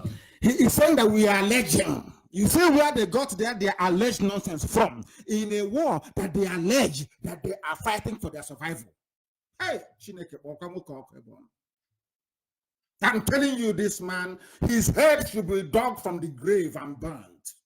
I said this thing in 2009, 2012. People castigated me. They did not understand what we were going through. They did not understand because they are ahistorical. They don't know anything. This is Dr. Nnamdi Azikiwe uttering garbage in London. Shell gave him money. That is why they cannot believe that Nnamdi Kanu will resist every advancement, every overture, every attempt at bribery. Because I said no. I will continue to say no until Biafra is restored upon the face of this very earth. We are not like them. We can never be like them because we are chosen for this very noble work, chosen by Elohim to do the work that heaven commanded must be done by the sons of men on this very earth. Azikiwe is calling Ojukwu a rebel. Azikiwe is calling Ojukwu basically blaming us. Fulani people are killing us. Do you see where the Fulefus? That is why when they kill IPOB family members, when they slaughter us, you have the same Fulefu from this line, from this breed, the same rubbish. You brought it on yourself. Why must you march? Why must you gather? Why must you assemble? The same idiots. You see where they got it from? You see where Modo got his nonsense from. We hold them responsible. Now you understand. When I go hard against some of the Fulefus, the politicians, now you understand the reason why. I know them. I see them from a million miles. I've been preaching against this man, this Dr. Zikiwe, from the beginning. People didn't understand how evil this man was because he gave your father scholarship. When Awolowo was busy, not even scholarship, to one or two people, Awolowo was busy spreading scholarship everywhere in the West. Zeke was busy selecting a few people, those who will be loyal to him. What utter garbage. What utter garbage. This is Azikiwe. Now you see where your problems are from this idiot. That is where the genesis. That is why Allen Onyema, all these idiots shouting one Nigeria, you can see them from the mold. You can see them from the mold of Azikiwe. You can see them in a straight line. I can name all of them for you. Useless set of people. Unbelievable. He said he has a PhD, 7 rubbish. A village bricklayer is more intelligent than Dr. Zikiwe. Very, very useless. They say you don't respect. How can you look at? Can you compare what Azikiwe is saying with what the Sadwana is saying? Ahmadu Bello, I will defend my people. I will die for them. I will not give job to any woman. Look at what this idiot is saying. Fulani came to kill us, and this is what Azikiwe is saying. I don't know who did this to our people, but anyway, thank God for IPOB, the greatest family on this very earth. Without IPOB, by now, I think some of you will be giving birth to children called Amina or Dawhatu. I'm telling you the truth. You people should thank, any day you wake up, you thank IPOB. I'm telling you the truth. Unbelievable. You've heard from him. You will see these retards every day parading their naturally endowed ignorance on the pages of newspapers or as guest panelists on channels television. They are as daft as a Fulani lawmaker in the Senate. You know that the daftest of all, a Fulani lawmaker in the Senate is the most useless you can get them. They don't come more useless than that. Even in the zoo, their youths are worse. Place them on a stipend of maybe 2 gigabytes of data and a second-hand Chinese phone, and they will deploy it to gossip. And once they do that, you have made their day. Is it their self-important politicians or elders? They don't even understand the extent to which Dr. Nnamdi Azikiwe destroyed our people. He is complicit in the death of our people between 67 and 70. In 2009, I said that Nnamdi Azikiwe's head should be dug out and burnt. Today, I repeat the same thing. His grave should be dug out, his skull severed from the rest of his skeleton, and it should be burnt in public because that man is evil. Many were led to believe that Azikiwe is one of the greatest Igbo men alive, but in reality, he was the problem of our people. We are still suffering today because of his antecedents. Do you know that Dr. Azikiwe appealed to the French government to stop sending aid to Biafra, referring to us as rebels? He was upset with the images of skeletal children on the pages of newspapers all over the world. He asked the French to stop sending aid to Biafra. And he's a great Igbo man. All of you that celebrate Zik, God will, all of you will suffer. All of you will suffer. All of you will suffer. I assure you. All of you will suffer. There were press, even a white woman realized that Dr. Zikiwe took money from Shell BP. I don't know what is wrong with our people. Anybody you give money to, they forget their principle. And I thought it was it's more or less a recent phenomenon. I don't know, it's been existing from time. Shell killing us. The same Shell went to Ojukwu in Enugu, and Ojukwu said no, that the oil belongs to the people, and they left to go and support the Fulanis to come and kill us. You went behind our backs, you went to London and you took money. The same thing is happening today in this struggle. The same way Ojukwu was demonized is how some people are demonizing the leadership of IPOB. The same people working for Fulani, it has now been proven. Before now, people thought that the criticism of Ojukwu by Azikiwe was well founded. But you can see it's because Shell gave him money. And I'm sure Amaka is putting up all those pictures with the placards and the posters. Very sad indeed.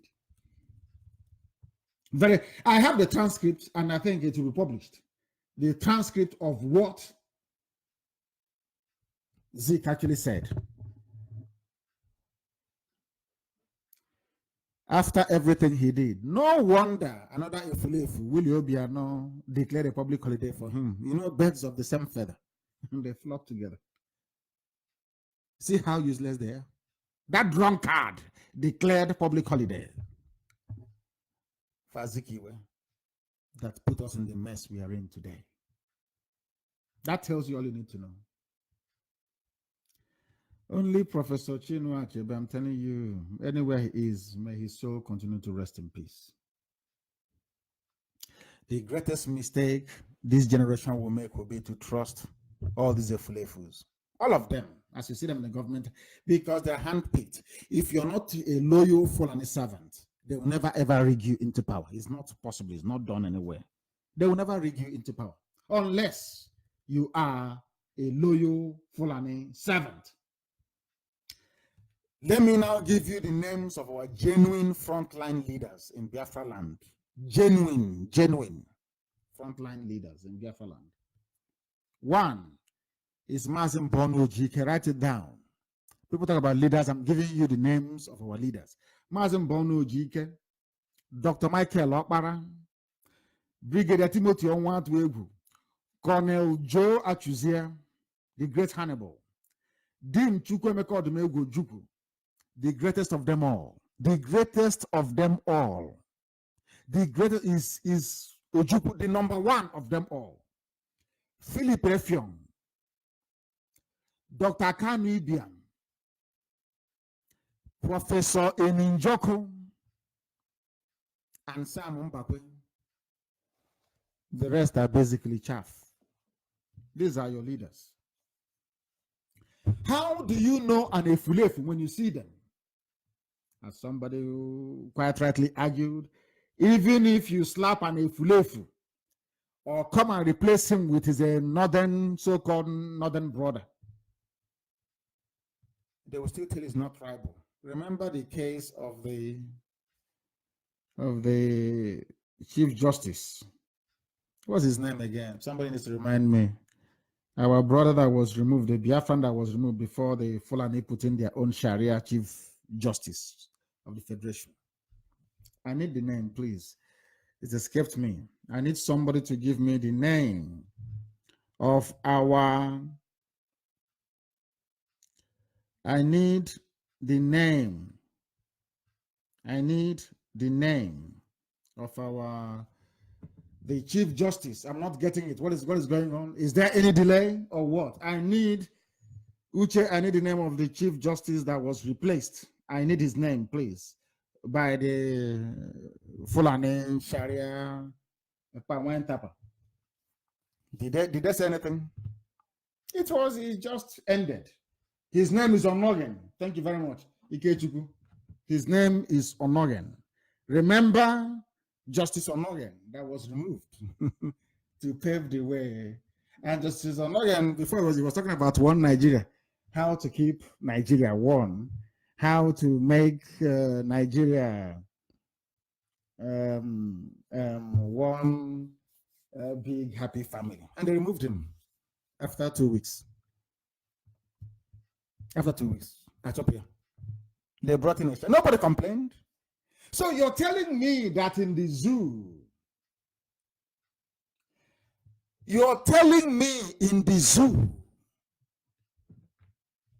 that anybody can come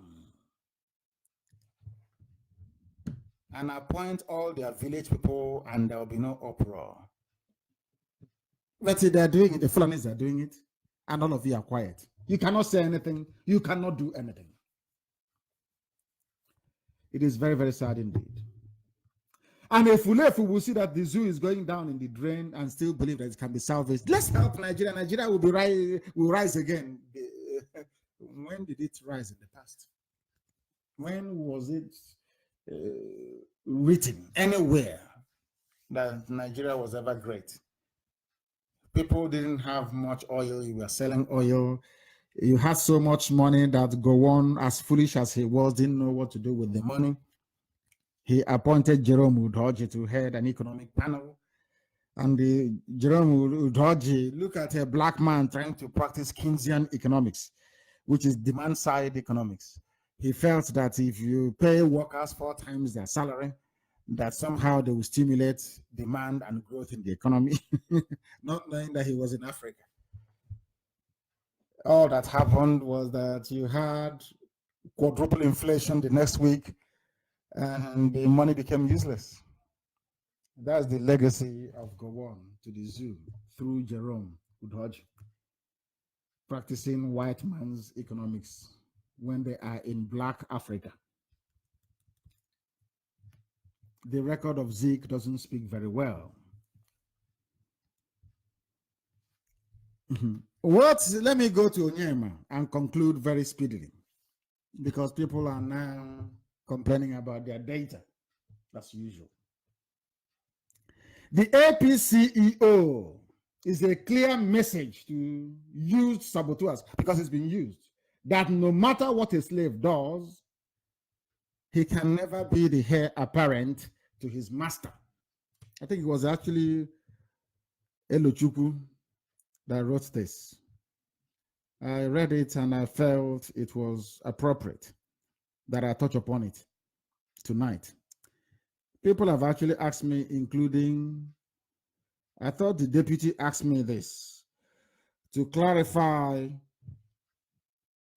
something about, I said this during my last broadcast about the visit of Alan Onyema to my house. And I believe that what I said during that broadcast may have precipitated this very investigation by the zoo through the FBI at the instigation of the U.S. Department for Justice.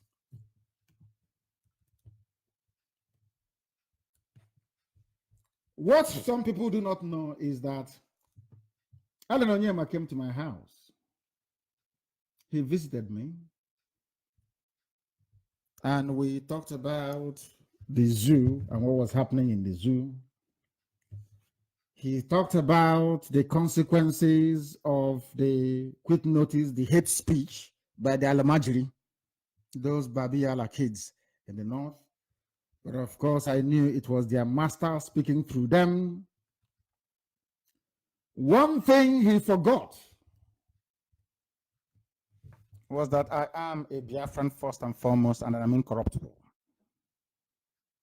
He said he wanted to see how there could be peace, at least our people will not be killed in the north.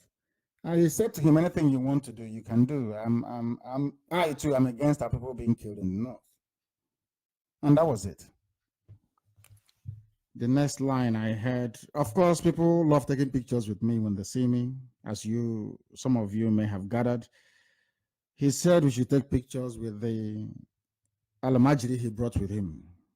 I can't say no. I am an Igbo man. I grew up in the village. You don't say no to your visitors. I said yes, I'm going to take pictures. And they started writing rubbish. And as soon as he went to BBC and granted them an interview, in fact, basically, when I read that he said those he rescued from South Africa were singing a national anthem, some of the lazy youths online working for APC descended on IPOB saying, can you see one of you claim Alan Onyema is a Biafran. He was happily singing a national anthem. I knew his days were numbered.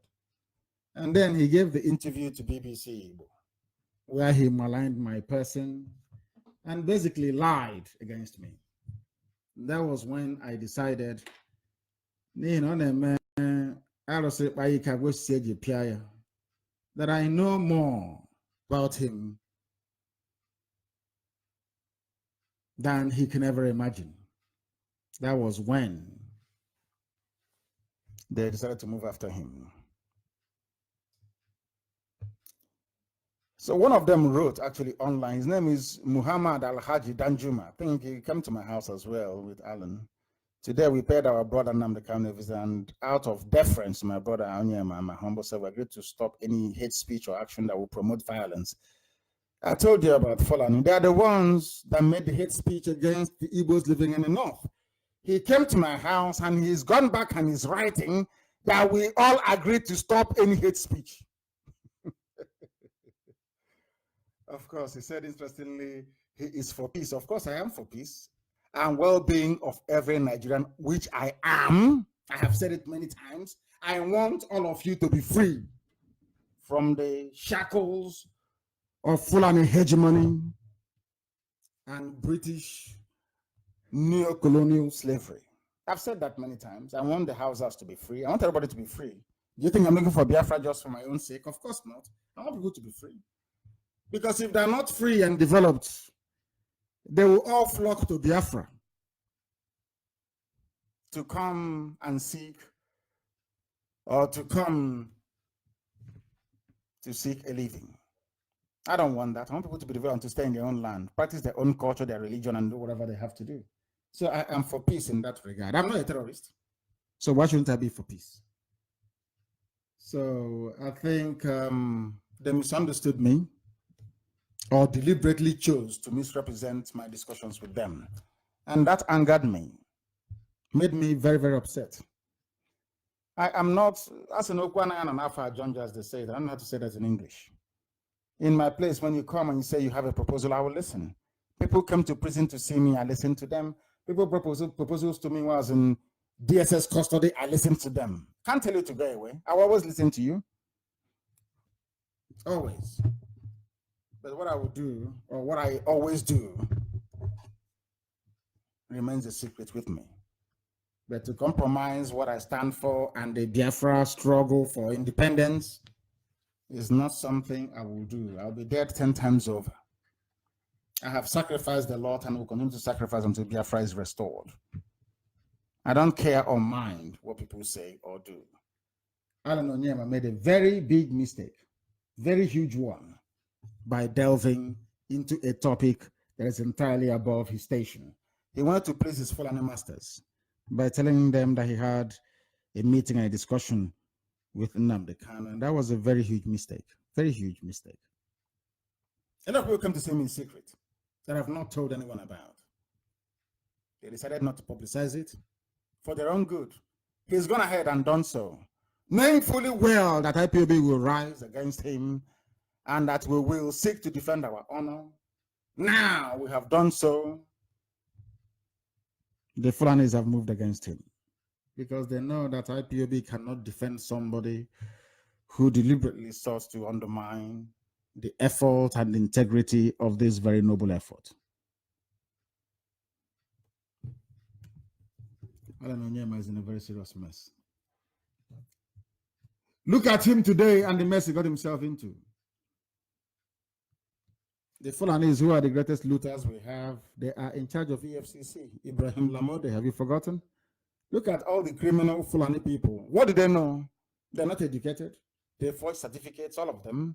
They rig themselves into power, or they appoint themselves into power in a so-called democracy.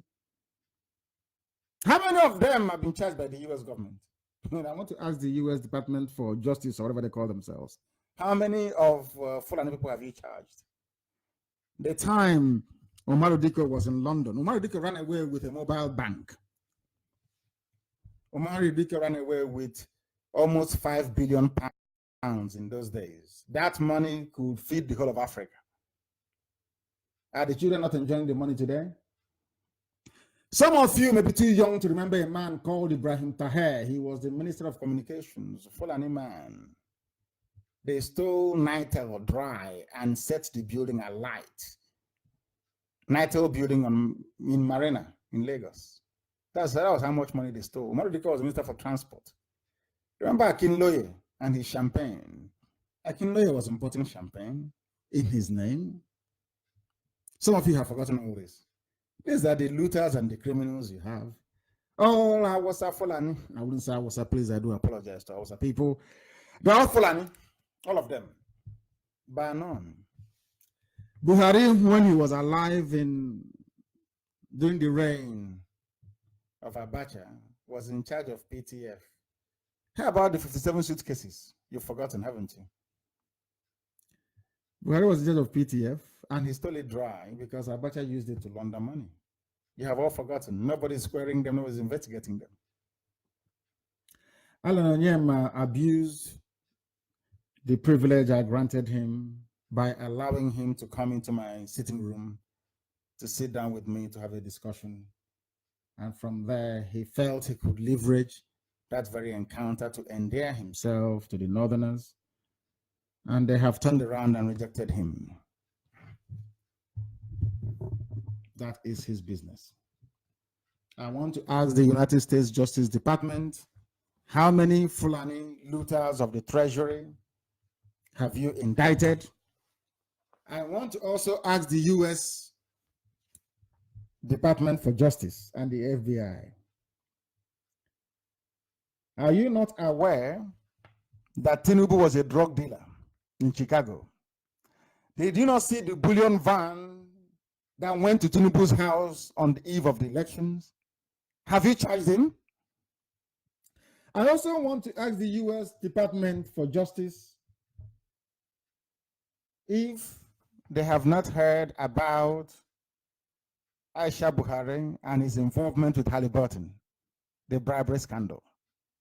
You've not investigated any of those, but you want to investigate Alan Onyema because he's Igbo, because he's seen to be successful, and because he went against IPOB again, which is a lapse in judgment on his part. But let us see how the whole thing plays out. We are not a fan of people that indulge in criminality. But everybody in the zoo is corrupt, especially politicians and those in high office. How they make their money is entirely up to them. They know how they do it. So we see how the whole thing plays out in the next few weeks. I'm not going to get him into any more trouble by asking questions I shouldn't ask at this point in time. But I do believe that he may have learned his lesson by now, that no matter how strong you feel, you are close to the Fulani Caliphate, provided you come from Biafra land, all of us. They will come after you. You see, write it down today. You see Chibi Kamage. One day they'll go after him. Write it down on a piece of paper. Write it down and quote me when it happens. That's the way they operate. Azikiwe served them. Look at, you heard what Azikiwe was saying. You heard it. Yet in 1979, they didn't vote for him. They didn't vote for him because he is a Biafran and they don't trust him. They have come after many people, haven't they? They came after Ezekiel Izuogo. They went after Ibeto. This is after saying we are one Nigeria. Once you come out and say, I love Nigeria more than even the Fulani, you're finished.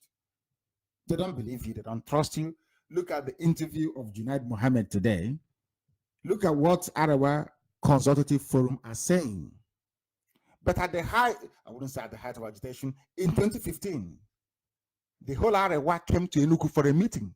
They called the stupid Efulefus in Ohanese. They attended a meeting together. And let's build Nigeria together. Today, they're telling you now they have the power. They have INEC. They have the judiciary. They have the media. They have everybody. They have the Senate and House of Reps. They're not telling you to go to hell.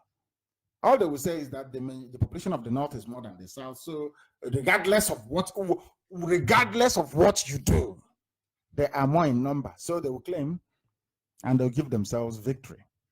And you wail for a few days on social media and you go back to buying a liter of petrol, 280 naira. And that'll be it. And when you hear that IPOB is rallying or agitating to save you, you take out of frustration and your hopelessness on IPOB when you should direct it against Fulani people. That is how sad our people are. Look at Ibeto. I remember Faneka telling me when we met in Kuje that Ibeto was suffering in EFCC custody. What was his crime? He dared to sell cement like Dangote. America is looking for who to investigate. Let them not anger us because we are watching them. If they escalate this thing tomorrow or day after tomorrow, then we will all give FBI the names of those to investigate and where their money is, where they banked all the money that they looted from the zoo. That is something that they must understand. That is something they must know. We are not going to give up. Not now, not tomorrow, not ever. We will not surrender Ireland to them. Of course not, we won't. Because as I said before, I grew up in the village. So we'll deal with the enemies of our people first, and then we'll deal with Ireland later. But right now, we are going to defend him. We will defend him. And from tomorrow, we'll give FBI the names of those to investigate. People that actually looted the treasury. And be rest assured that Babangida's name will be there. When we submit your name, we'll also tell them where to find the money that you looted from the treasury. So since FBI is now interested in tackling corruption in the zoo, we welcome them. We welcome them with open arms. We are now going to give them the names of those to investigate. Every Fulani, Alamajiri, criminal, looter, be rest assured that your names will be going up to FBI and to United States Department for Justice. And if they fail to investigate, then we will make the case that Onyema's case is victimization, a continuation of the economic emasculation of the Biafran people, which we will not tolerate. Some of you will sit at home, some will be gossiping, but I can assure you that I will be meeting those that matter face to face in America, discussing these very issues in the next few days. So we'll defend Allen, but I'm sure he's learned his lessons. Don't lie against IPOB or myself, or else you get yourself into trouble. Don't try the nonsense you pulled next time. And Allen Onyema is the very last amnesty we are going to grant anybody. Any Efulefu caught up in one Nigeria mess, from today onwards, we will not defend that very person. Unless you identify with Biafra. Unless you identify with IPOB. If you don't identify with IPOB and with Biafra, We will not defend you in the future. As simple as that. Then you bear your cross. It is as simple as that. Innocent, we defended. Ibeto, we tried our best. They pulled down or they tried to frustrate Bat Nnaji as well. The list is endless. And as one of our brothers wrote very movingly, Agunze Onwoka, only a fool would want one Nigeria. Only a fool will want one Nigeria. No sensible person will want one Nigeria. Allen Onyema served the zoo and now has come back with shame. But we must defend him. We must defend him because the Almajiris, they hunt in packs. That is something that you must know. They hunt in packs. That is something our people must know. Even Amnesty International released a report accusing those governing or ruling the zoo in the name of Buhari. They accuse them of oppression, intimidation, disregard for the rule of law. Also, the American people will be hearing about this and how much that Abacha has made. They have opened up a can of worms, I'm telling you. Because FBI will investigate, is it Yusuf Buhari? What is Buhari's son's name? The fourth richest person in Africa. FBI is going to investigate him and investigate Aisha as well. We'll make sure it happens. You know, in the USA, they follow due process. Once the complaint comes in, it has merit, they will investigate. So it is not just Onyema. No, whoever suggested that Onyema should be investigated, you've made the worst mistake of your life. Every Alamajiri, every Fulani, every criminal in the zoo will be investigated, including Tinubu. Everybody. Since they have started, everybody, we will supply them with every information they need. So they shouldn't worry. Since FBI wants to come in to dabble into I wouldn't say Biafra because Onyema doesn't even support Biafra. Since they want to continue where they stopped, where some parts of the Western world left off after 1970, after killing 3.6 million of us, you took our money, you removed us from every sphere of influence in Nigeria, and now the few people we have that can afford 3 square meals in a day, you want to destroy their businesses. Maybe so Dangote can float an airline. You destroyed it, but Dangote started enjoying monopoly. Our people don't reason very well. They don't want to see any of you as a millionaire. They don't want to see us rich. As long as you have your little spare parts shop, or you're selling crayfish, or you're selling 4 sticks of stockfish in 2 months, they're okay with it. So that way you'll be asking for one Nigeria, clamoring for one Nigeria. So when they get an Efulefu and empower him or her, they come to the village, all of you be doing rankadede.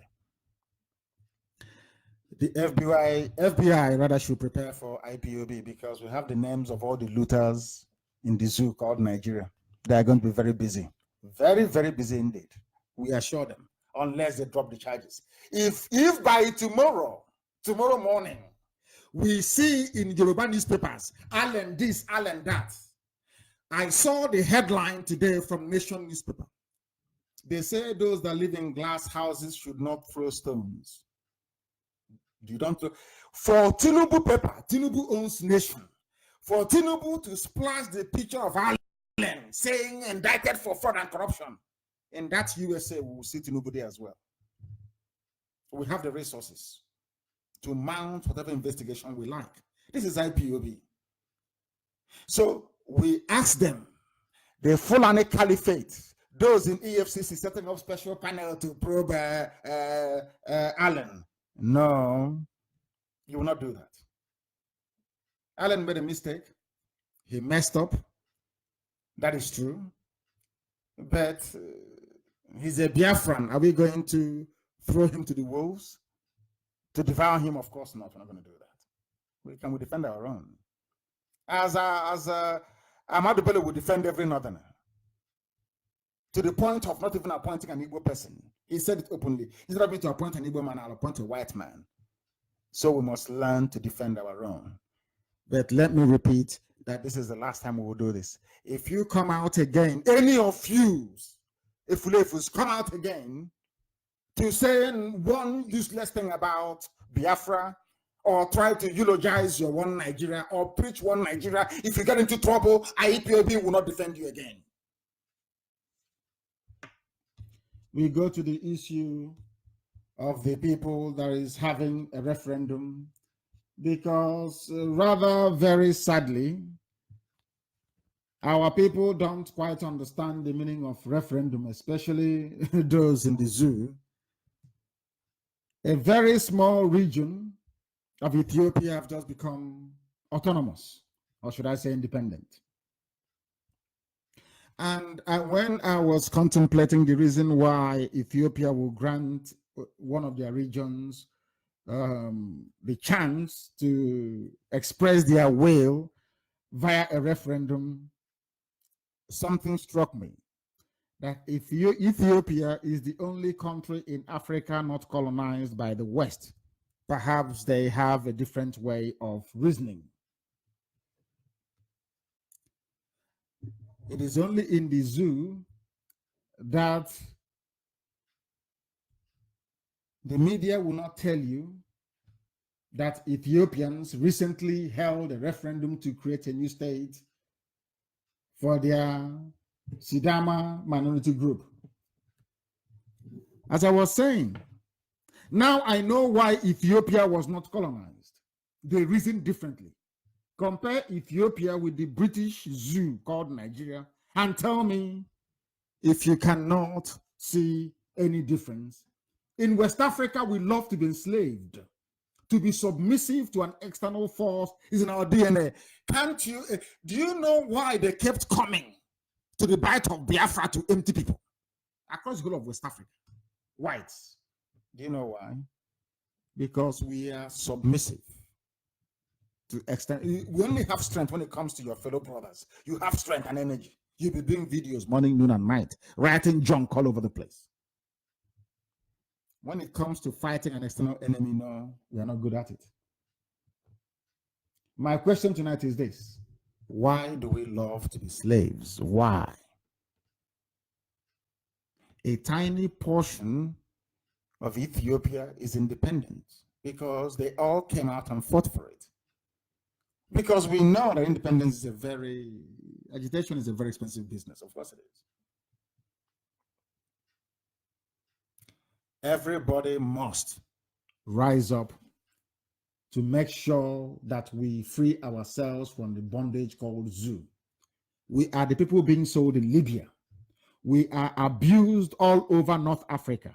We are killed in Arabia. We are dehumanized in Europe.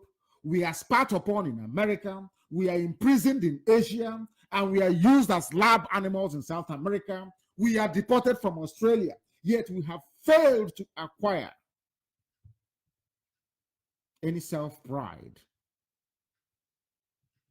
or to even look at ourselves as equal human beings to all these people who are dehumanizing us. We don't like taking risks, but thank goodness for IPOB. Without risk, we cannot be free as a people. Nigerians, or should I say the youths of the shameless British created zoo called Nigeria, are preoccupied with watching Big Brother, gossiping, and praising election riggers instead of fighting for their right. They keep copying the lazy Alamajiri lifestyle of the North, the same lifestyle the Fulanis used to render Hausa youths useless. Some of you don't know it, that it was the deliberate policy of the North to stop their people from going to school during the early years of the zoo. To the Nigerian youth, I say to you, your mates are in Hong Kong, in Bolivia, in Honduras, in France, and all over the world, fighting for a better life for themselves and their children. But in the zoo, you are placed on 2,000 naira of data every week by a politician to be gossiping your life away. People are protesting violently all over the world, but the average zoo lazy youth is nonchalant, docile, and sheepish. They fight themselves on social media. But tomorrow you will go to the embassy of all these people, all these youths, your age mates fighting for a better country. Tomorrow you will go to their embassy to ask to beg for visa. But when they were busy sacrificing their lives to make their country better, you were busy burning your data on Babcock College sex video and promoting mediocrity, hailing election riggers and putting your trust in a worthless PVC. And if you tell them to open their mind to the fact that a referendum will happen, they tell you that it is war. Referendum to them is war. They don't know that referendum is a pure democratic process through which people decide what happens in their society. Ethiopia is one. That is why Channels TV will not report it. Because to them, it is better to say that a call for referendum is a call for war. But will they learn? I very much doubt it.